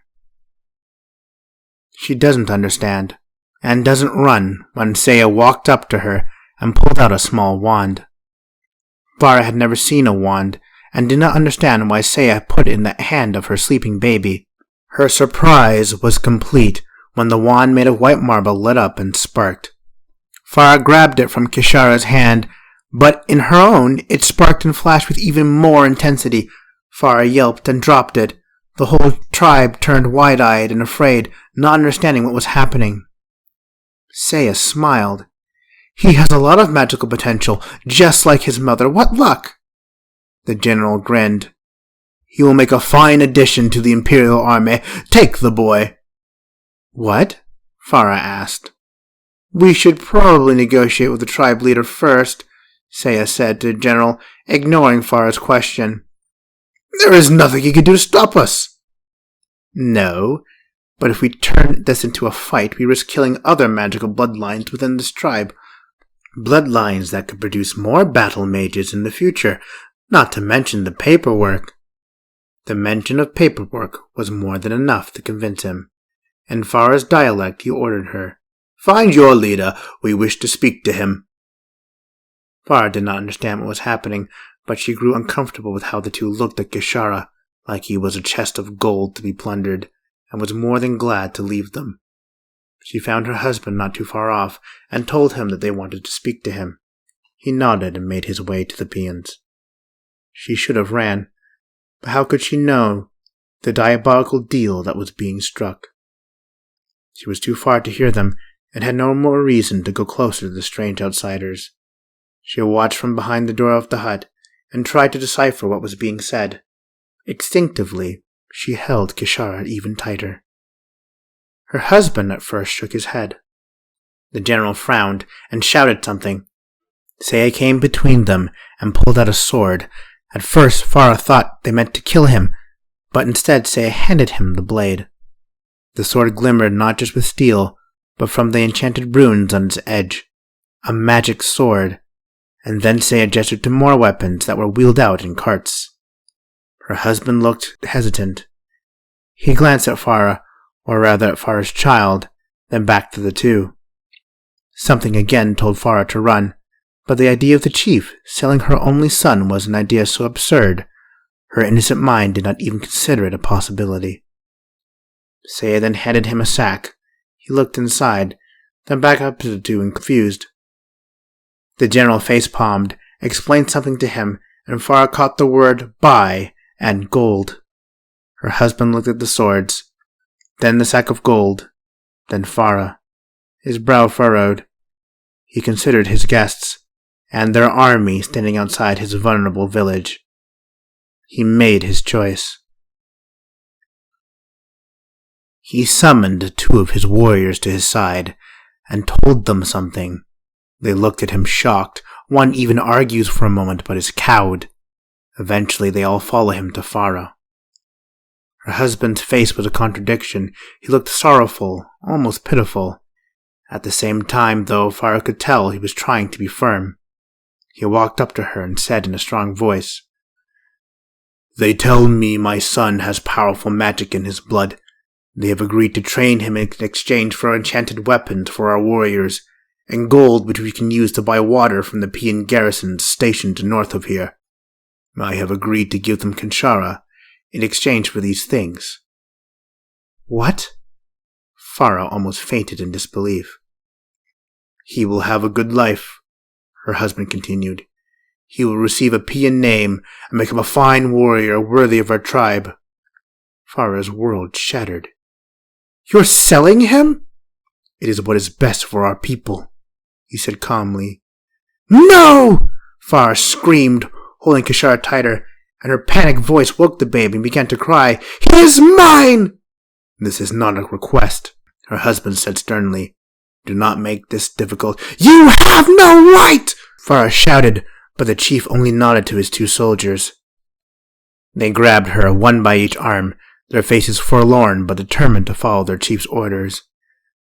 "No!" Farah screamed, then fought. She kicked at them and thrashed, a mother's love giving her strength that surprised even the two warriors, who genuinely had to struggle to keep her from bolting. Even so, she could not hope to overpower two of them, especially while trying to hold VenShara, who screamed in fright when one of the warriors grabbed him and began to pry him from her arms. Farah snarled like an animal, lunged her head forward and bit him on the finger hard enough to draw blood. He yelped and relented, jumping back and freeing one of Farah's arms to strike the other man. Her wrist is caught by her husband, who shouts an order to the wounded warrior to take the child. He obeyed, pulling VenShara from Farah, who now had both arms restrained. She screamed like an animal, but now free of holding her baby could fight back with all her might. Years of work had made her limbs strong despite her petite frame, and she almost broke free twice in her struggle. The chief released his hold and took the now screaming VenShara from the other man, ordering him to help his fellow subdue his most favored wife. "Hold her till they are gone," he said, and began to walk towards them, still holding the screaming child. Farah fought valiantly. She bit and spat and pinched and punched, and used her body in any way she could to damage her assailants. The man to her right hooked his leg behind hers, throwing the fighting mother off balance, and together they took her to the ground, pinning her wrists to the floor. She struggled and cried and screamed in outrage, but she had been overwhelmed.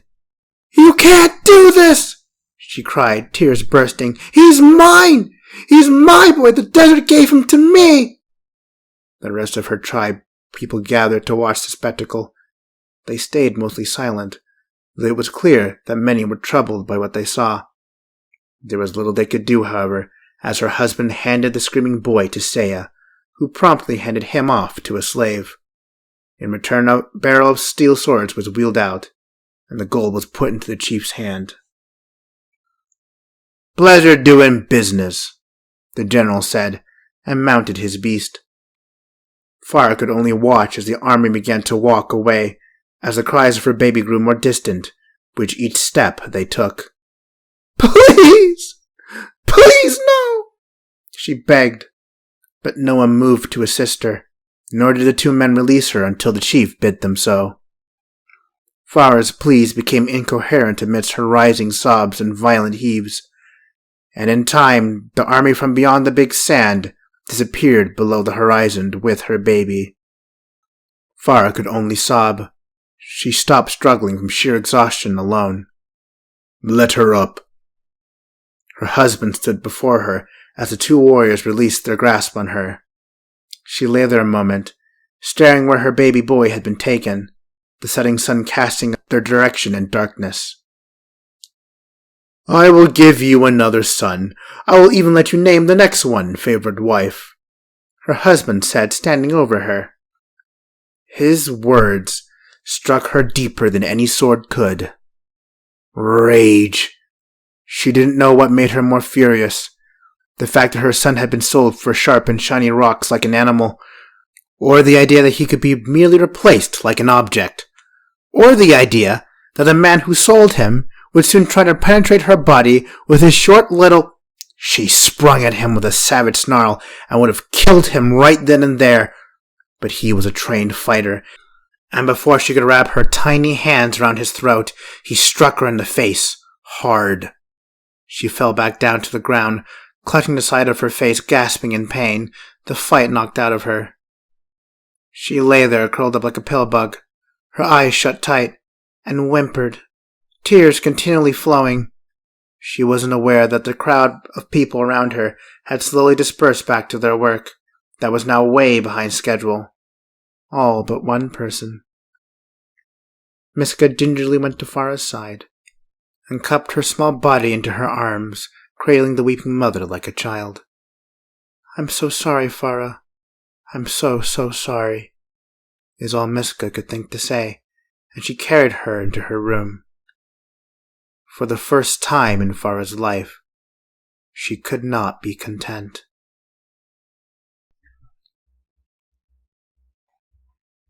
Chapter 4. Sojourn. It was as if all the colors in her world had faded to gray. She rained tears that could have watered a small garden in their continual flowing. She did not eat or drink, nor lift her head from her arms. She just sat by her bed and sobbed into her pillow, and if the whole world was ending, she would not have been more distressed. At her side was her only friend. Miska stroked her hair and held her tight, trying hard not to cry herself, to be strong for Farah. They said little. There was nothing to say. No words could comfort a mother whose child was lost to her. Eventually, responsibilities to her own family pulled Miska away from her weeping sister. Farah spent the day drowning in her sorrow. That night brought little sleep, and the sleep that came was filled with nightmares, none of which compared to the nightmare she woke to. Her son was gone forever. Farah did not rise from her bed, didn't even lift her head to greet the dawn. She did not notice the days pass by her, and didn't care. That evening, Miska visited her with food and water, but Farah did not touch them. "You have to eat something," Miska said, lifting some dried meat to Farah's mouth, but Farah pulled away. Her tears had streaked the ritual makeup on her eyes, turning her face into the visage of misery. "What is the point?" Farah muttered bitterly. "At least drink something. You're weeping with no tears. Your body needs water." Miska reached for a bowl of water she had strained from the drying well, but Farah refused. "My world has been taken from me. What does it matter if I live or die?" Farah wailed and put her head back into her hands and wept. "No," Miska said lovingly but sternly. "You must live." "Why?" Farah demanded. Miska lifted Farah's downcast chin so her eyes met hers. "A wise woman once told me that this world does not give women like us the ability to choose. All we can do is try to be content with what we have." "I cannot be content with this!" Farah hissed, sorrow flashing to anger. She pulled away from Miska and glared daggers at her. "What? Am I supposed to just carry on? Just be a dutiful wife? And what of my husband's duties? Is it not his job to protect me and my children?" Farah slapped a cup of water from Miska's hand, and in a rage so unlike her usual self, "Instead he sold him! He sold my boy like he was cattle. He struck me. It's him I need defending from, and no one did anything. I wish the peons had attacked and killed you all. At least then I'd be left alone to weep for my child." Miska endured Farah's anger without judgment or retort. She looked disturbed to see her normally stoic friend in such throes of visible anger and despair, to see that the world had finally broken one so calm and immovable as Farah. Farah's outburst subsided, and she slumped back into the bed, dry-heaving again. Miska took up the bowl of food and placed her arm around Farah. "You must live, because your child is still out there. He's not dead, Farah. He's alive and misses his mother. If you die, you will leave him alone in this world. But if you live, there is a chance you may see him again. You will have a mother to return home to. Do not live for the tribe's sake or mine. Live for your son's sake." Miska paused, looking up and blinking away tears. "And if you did die, I would have no one. You are my only friend." Farah looked up to her, her rage softening. "Do you still hate me for stealing the affections of the man you love?" Miska shook her head. I do not believe I still love him. Not after what he did to you." Miska looked down at Farah and gave her a gentle squeeze. "Please eat something." To Miska's relief, her words seemed to have gotten through to Farah, for she did eat, though not much. She nibbled at the dried meat, and the two went quiet, drawing comfort from the warmth of each other's bodies. Farah looked into the eyes of her friend, remembering the time their lips met. She frowned at the feeling that welled up inside her. What was happening to her? Was she in love with Miska? Farah's life had never allowed such contemplation. The lives of her and her people were brutally simple, a constant race against starvation and extinction. Though Farah and Miska were adults in the eyes of their tribe, the reality was they were little more than children themselves. Farah was 15. Miska maybe 1 or 2 years older. Their world had forced them to grow up fast, gave them no quarter to wonder, experiment, or even figure out what love was. So when the terrors of their world found them together alone and afraid, they took comfort in the only place they could find it, each other. It didn't matter if it was true love or just girlish infatuation. They would take anything that gave them comfort, a scrap of affection, no matter how small or how seemingly perverse. Piousness, nobility, chastisement, none of that mattered to them when faced with the unrelenting cruelty of their lives. It was Farah who initiated the kiss this time, and this time they did not look away in shock or embarrassment. They did not understand why they felt this way, or what it meant, and didn't care. It felt good. It made them feel safe and loved. Like life was not merely toiling away to stay alive another day, or simply pleasing a husband who was never there and never returned genuine affection. Their lips parted and they put their foreheads together, and breathed in deeply, drawing strength from each other's shared despair. "We will make it through this," Miska said tenderly. Farah nodded, and they lay together on her bed, wrapped in a gentle embrace, until both of them, without realizing it, fell asleep. When Farah woke up, Miska was gone. She lay in the bed, having been neatly tucked in by her friend. Her mind jumped to the night before, and she realized with alarm they had fallen asleep on the same bed.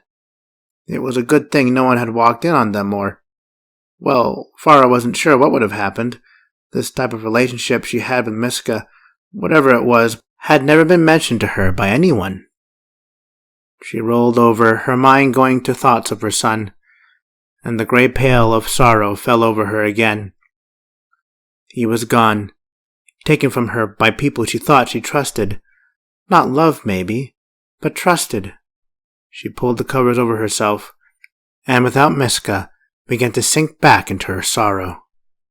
She wanted Miska her friend, perhaps more than a friend, who somehow lifted her from her pits of despair. The beads to her room opened, and Farah turned around hopeful that it was Miska. Her disappointment was total, when instead she saw the first wife. The tall woman towered over her and looked down at Farah with a mix of disdain and pleasure. "It's almost noon. How long are you planning to be a burden to us, The first wife sneered. Farah lay back down and turned her back to her. With a growl, she said, "Leave me be." The first wife grabbed the covers and ripped them off Farah. "It has been 3 days. You have duties to complete. Your people have no use for those who will not work. Go away." "You think you're the first woman to lose a child? Haleth lost her little one 2 weeks ago to fever, and on the second day she was back on her feet, and tears in her eyes, doing her duty. You shame yourself with your entitlement. I don't know why our husband favors you so." It was anger, not respect, that made Farah spring to her feet. "May the vulture shit out our husband!" The first wife gasped, putting a wrinkled hand to her chest in shock. "How dare you! After the favor he has shown you, you are not worthy of him." "He sold my son!" Farah snapped. "I do not desire any favor from him or you. Now leave me be!" "Insubordinate! Disrespectful!" The first wife spat, appalled at Farah's bluntness and unapologetic disrespect. As the youngest wife and the newest, she should have shown the first wife the utmost respect. Farah had shown her respect, endured her commands and her lording herself over Farah for a year and more. But Farah was past caring now, past hiding her dislike, her outright hatred for the woman.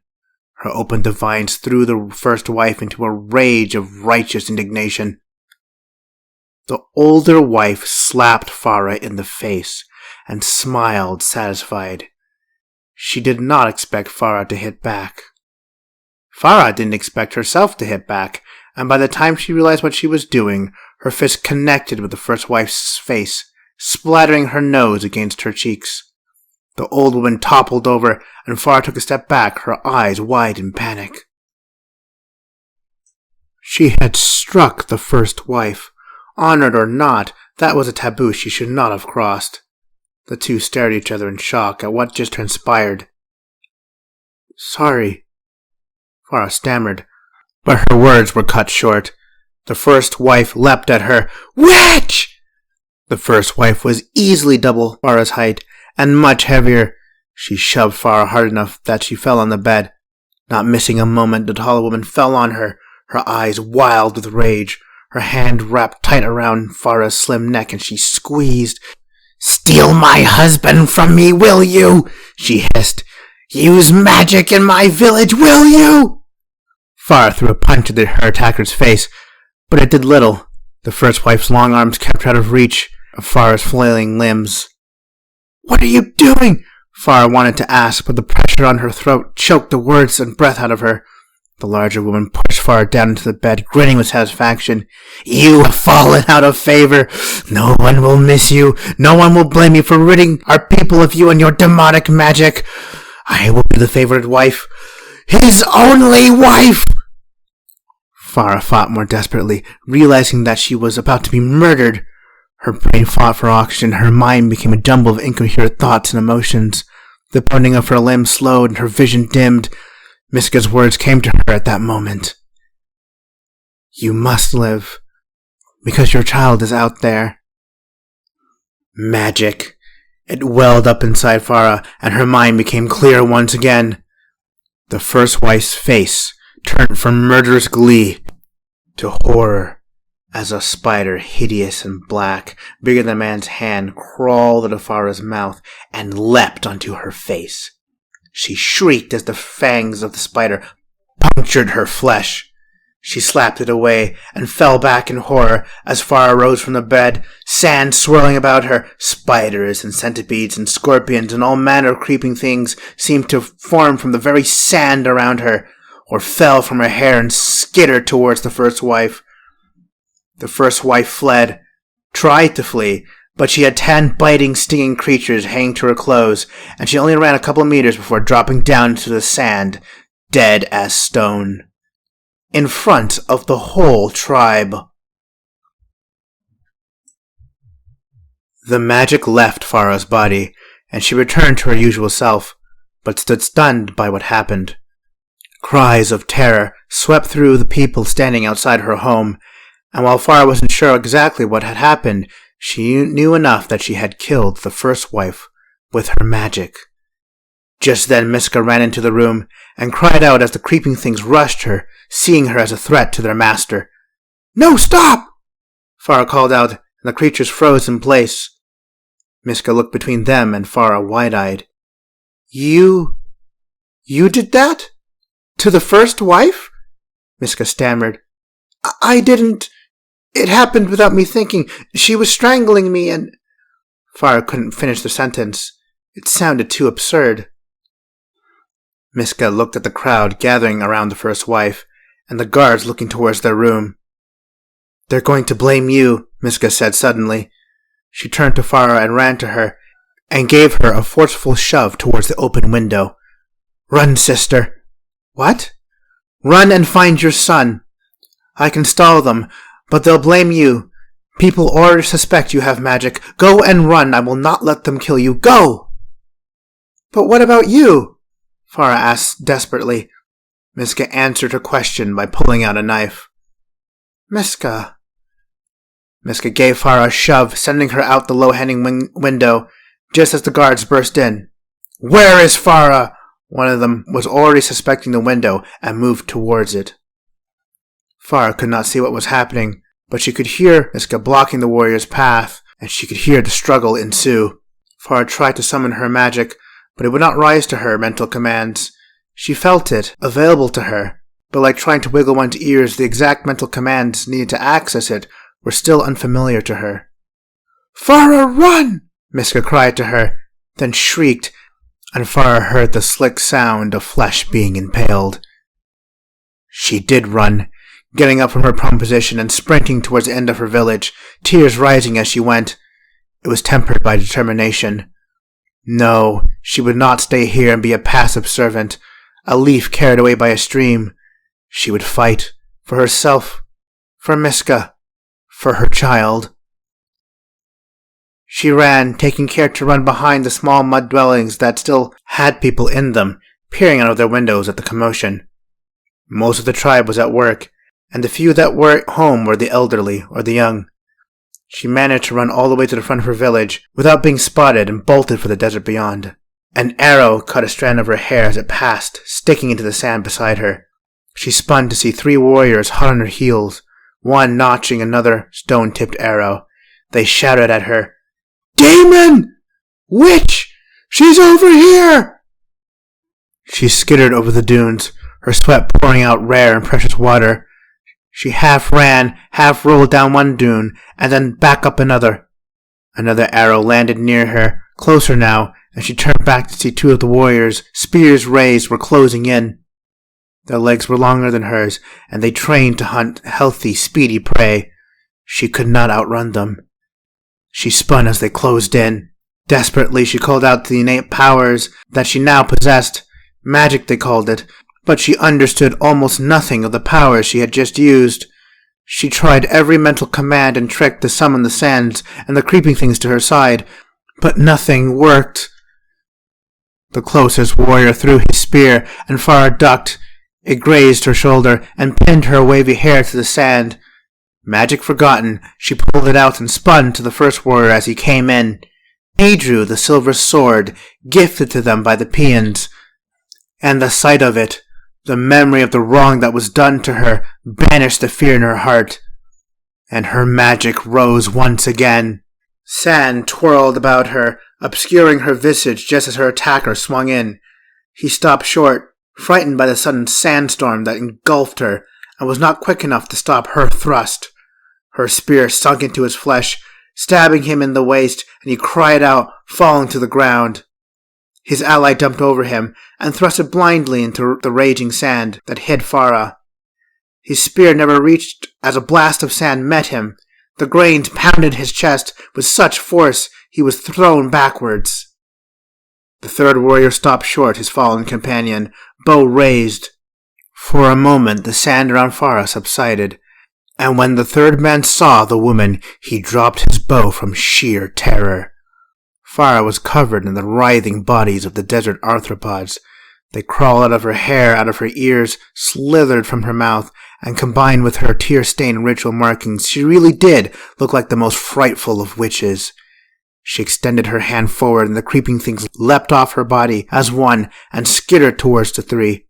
It was enough to break their morale, and they ran, carrying their wounded friend back to their village. But now other warriors were approaching from that direction, including her husband. He looked at her with a mix of fear and revulsion, then determination. He charged with all his warriors. Farah summoned the magic again, getting used to her strange powers. She caused the sand to swirl around her, obscuring her from view. Guided by instinct she did not understand, she blew, and her breath turned the swirling sands black and buzzing. Hundreds of thousands of grains of sand sprouted wings and legs and green eyes. The storm of sand became a swarm of flies, and they flew out, descending on the approaching warriors. The writhing swarm was enough to rout many of the warriors by itself. Using the panic as cover, Farah ran, disappearing into the desert. Only one warrior pushed through the swarm of flies. He stood, watching her disappear behind another wall of sand. Her husband started after her. Chapter 5. Till Death Do Us Part. Miska was dead. The thought of it left a pit in Farah's belly. She stopped walking and fell to her hands and knees, trying to keep from crying, to fight back the tears and keep what little water she had in her from spilling out. She never got the chance to sort through her feelings for the third wife, to figure out what she really felt romantically. She never got the chance to even consider romance. That too had been ripped from her, the world once again giving her no time, no opportunity to figure out what she truly was. Miska was dead. It didn't matter anymore whether it was true love or merely an abusive relationship that drew them together, forced them together. I have no one, and nothing, Farah muttered, almost giving in to despair. Maybe it would have been better to just let them kill her. But Miska's words returned to her mind. You must live, because your child is out there. He's not dead, Farah, he's alive, and he misses his mother. If you die, you will leave him alone in this world. Farah gritted her teeth, and thanked the spirit of Miska for reminding her of her purpose. Her fists clenched, and she rose to cling on to that faint and oh so distant hope. She would find her son, or she would die in the attempt. She walked for many hours as the harsh sun beat down on her, taxing the resistance of her ebony skin. As luck would have it, the tracks of the army that had took VenShara could still just barely be seen, giving her a general direction of where to go. Following them took her across the endless dunes, and in time she saw landmarks that made her jaw fall open. Many miles from her village, the mummified remains of finned beasts lay bleaching under the sun. Their teeth were almost as long as their bodies. Their mouths were eternally open. The unfamiliar aquaticness wasn't the strangest thing about these beasts. Though to Farah, knowledge of any ocean-dwelling creature was totally absent. No, what made these dried corpses iconic was their sheer sizes. Some blocked a good part of the horizon, their mouths alone easily large enough to comfortably house a large town. Beached hides stood up high in the sky. Having sat there for so long, massive sand dunes had formed over half of it. The desert before her was littered with the long dried-up corpses of hundreds of massive ocean-dwelling beasts. The smallest were the size of a man, the largest rivaled mountain ranges. What were these creatures? How long had they been sitting here in the desert? Where did they come from? She studied them, realizing that their remains were far, far older than the oldest mummies her tribe had ever created. A more pressing question crossed her mind. Where could she find water? She had brought no supplies and could feel her blood getting thicker. She would die out here, and soon. The dried bodies of the massive alien creatures were still some distance away. Before them was a series of rocky outcrops that created a small maze leading to them. As Farah drew closer, she realized that the rocks weren't rock at all, but bone, bleached by the sun and whittled away by eons of erosion. The great barrier of bone had stained the surrounding desert white with little grains of sand, but one could still see the subtle forms of shelled creatures that made up the bony mass. She entered the maze of bone, using the dorsal fin of the mountainside mummified fish as a waypoint. She walked slowly, studying the remains of water-dwelling creatures her people had long ago lost the names for. She makes it halfway through the maze before stopping, panting hard and flopping under what little shade the rocks could provide her. She had stopped sweating, and she knew what that meant. Her death was upon her. Would her bones now join the bones of these unfortunate creatures? She closed her eyes and focused, trying to rouse the one thing that might save her. The spirits of the desert, my ancestors, Miska, help me now. She felt out the connection to the desert, and now, deep in her element, her powers awakened with renewed vigor. The mental commands needed to access her magic had become easier, and out of the sands all the hidden creatures rose, crawled, or skittered towards her. A snake slithered into her lap, and she opened her eyes, focusing on it. "I need water," she said with parched lips. "Where do the desert creatures get theirs?" Farah always understood the minds of creeping things, but now that understanding went to a new level. For in that instant she peered into the memories of the serpent, saw its life from its perspective, its simple wants and fears. It wanted safety, food, feared hawks and larger reptiles, and it drank from a hidden pool in this maze. It was as if her mind and the serpent's mind had merged, and she flicked out her tongue without realizing it. How deep did her powers go? Hurriedly she made her way to the pool, remembering where it was as if she had traveled there 100 times. It was a small pool, hidden deep in the maze. Even if a traveler had chanced upon it, they may have missed it entirely, for it was well hidden beneath the bleached, mummified body of a large eel bigger than Farah. She crawled into its mouth, and into its rock-hard stomach to find the hidden pool of water that lay sheltered from the heat of the sun by its bleached hide. She drank the surprisingly refreshing water that seemed to fill up slowly from some unseen underground stream. Then she slept, exhausted. She woke up several hours later, feeling refreshed. She silently gave thanks to the spirits, then crawled out of the mummified creature. As she stood and stared into its empty eye sockets, she decided to thank its spirit as well.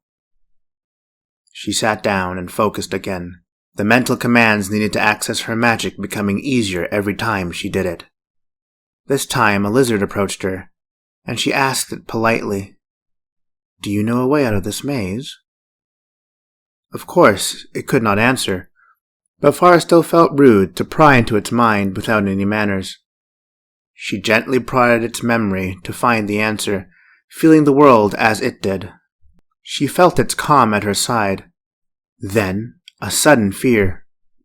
Her eyes opened as she felt, as it did, that a predator was approaching. She sprung to her feet at the same time it fled and spun to face her husband. He was alone, staring at her with murderous intent, his spear raised. "How long were you a witch?" Farah pointed her own spear at him and glowered. "From before our joining," she was unapologetic in her response. "You lied about who you were," her husband sounded pained. "You never cared who I was! You never knew me, never wanted to know me. I was just your concubine, your whore." Farah's dagger-like eyes pierced him with their intensity and rage. He took a step back in fear, but then steeled himself. "You were my wife. I did love you." "You did not! You loved the passive facade I put up to appease you. You hadn't the slightest clue how I felt. I hated you. From the very time we were joined, you annoyed me, and my dislike for you grew with every night you used me to satisfy yourself." She looked down, clenching her fists. Her shoulders drooped. "And you know what? I was okay with that. I get it. We don't have time for things like love, true love. We're too busy trying not to die for that. I was fine with my role, would have endured you happily, bearing your children, being your favorite wife for all my life. It's not ideal, but it was my role as a woman, just like it's your role to risk life and limb to protect the tribe. The world demands that we fulfill our roles without complaint, and I was okay with that." She looked up at him, the sand beginning to circle, her face twisting in hatred. "But then you sold him! You sold my son!" "I did it for the good of the tribe," her husband shouted, stepping back as her magic caused the sand in the whole area to whip up in a frenzy. "The Peons would have taken VenShara anyway, and we needed the gold to buy water for our people. Would you have our tribe burn just for your son?" "I would have the whole world burn for the sake of my son," she screamed, and the sand rushed towards him, shaping itself into deadly needles. He leapt to the side, and the sand needles embedded themselves into the white wall behind him. "You are not the first witch I have slain!" he roared defiantly, and pulled out the enchanted sword given to him by the Peons. Another blast of sand came for him, but he was nimble, rolling aside and pointing the enchanted blade at her. A blast of light launched itself, colliding with her sand veil. The explosion of magic threw her back. She landed on her back a few meters away, rolled and got to her feet, then twisted her body sideways as his spear flew past her, tearing the thin desert garment above her chest. He charged in with a battle cry, and Farah knew she was in trouble. She had time for maybe one more cast before he was in melee range, and then she would surely lose. This time she focused her mind on her friend the wind that so often caressed her during her nightly ritual. Arcane intuition she did not understand guided her action. She twirled her spear, now turned a makeshift staff, and just as he was about to plunge his blade into her heart, she swung the spear in an upward arc. Wind and sand swirled past her in a gust so powerful it sent her up, and him flying back. He crashed into the wall of bone with a crack the wind blasted from his lungs. Farah floated only for a few moments, the wind carrying her away a couple meters, giving herself time to cast again. She called upon the desert creatures, focusing on summoning the very venomous ones, but then she staggered, resting on her spear for support. She shook her head, feeling suddenly weak, and the sand around her lessened in intensity. What was happening to her? She felt tired? But not in the physical sense. It was as if her connection to the desert was being strained, like she was working out some metaphorical muscle too much and needed to rest it. Her husband got to his feet and pulled out a boomerang. Farah could feel magic coming from it, another enchanted weapon, but one from her own people. He threw it at her, and she rolled to the side as it spun past, but then it turned to follow her. The enchanted boomerang smacked her in the leg with more force than should have been physically possible. She felt one knee wincing. The boomerang fell to the ground, then rose as if by magic, and flew back to her husband's hand. He was charging again, whipping the boomerang back at her. This time she was ready, and knocked it to the side with a stream of sand, then threw her arms out towards him, pushing her arcane muscle to flex its power beyond its limits. He was upon her, swinging his sword down at her, when a venomous snake leapt from the sand at her feet. He switched targets with his swing, slashing the snake's head off instead of Farah's. Farah could feel her magic giving out, her power used up. But she still had the hunting spear in her hand, and now he was open. She plunged it into his belly and pushed. He gasped, falling back as she drove it deeper into his body, his lifeblood flowing. Her tears flowed with it, and when she looked into his horrified eyes, she suddenly stopped and let go of the weapon. He slumped to the ground, holding the spear now buried into his gut, and wheezed. Farah glared at him, trying to sustain the fires of her hatred. But as she gazed upon her dying husband, her expression of rage could not hold. It cracked despite her efforts, then melted into a look of shock and panic. No. She fell to her knees in front of him, reaching for the spear with trembling fingers, but knowing logically pulling it out would only hasten his death. I am sorry. Her panic rose, as did her sorrow and her tears. She felt a hand brush against her cheek and wipe her tears. She looked up into his face. He was smiling at her. You weep for me. Your hatred for me cannot be so great, he said softly. I weep for the love that was never between us, but could have been, and now will never come to pass. She took his hand in hers. Forgive me, Farah. I am to blame. I did love you. Even now I cannot bring myself to strike you down. She heard something fall beside her, and only just noticed he had dropped his blade in his right hand. He looked into her eyes. I didn't know how to show you my love. I still don't. For that I am sorry. Forgive me as I pass into the realm of our ancestors. Farah nodded, then kissed him gently on the lips. A genuine kiss, not one forced out of duty. For the first time the couple had an understanding. The world had never taught them how to love, how to communicate as husband and wife. They were too busy trying not to die to learn that. Farah looked at her husband as if she saw the man for the first time. Not a mindless brute, just a man as scared and as unsure as she was. A man who had been given a twisted idea of love by a world that forced brutal practicality over mutual understanding, over true love. Now he lay dying, and Farah sat by him paralyzed by the horror of it all.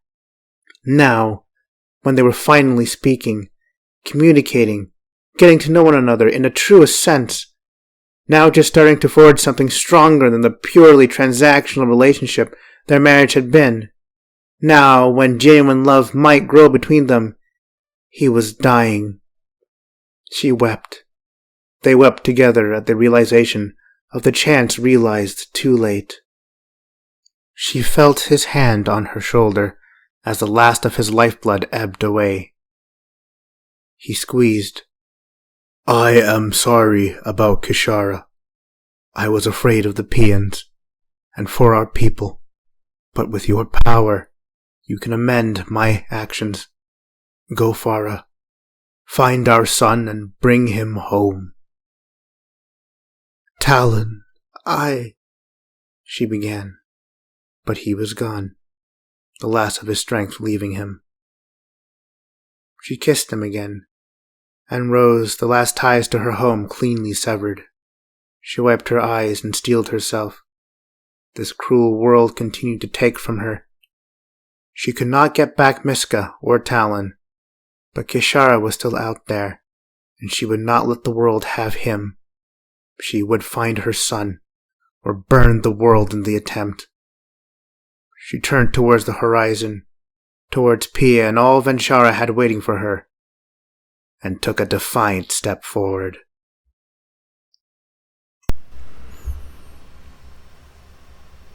This has been Sands of VenShara, Book 1.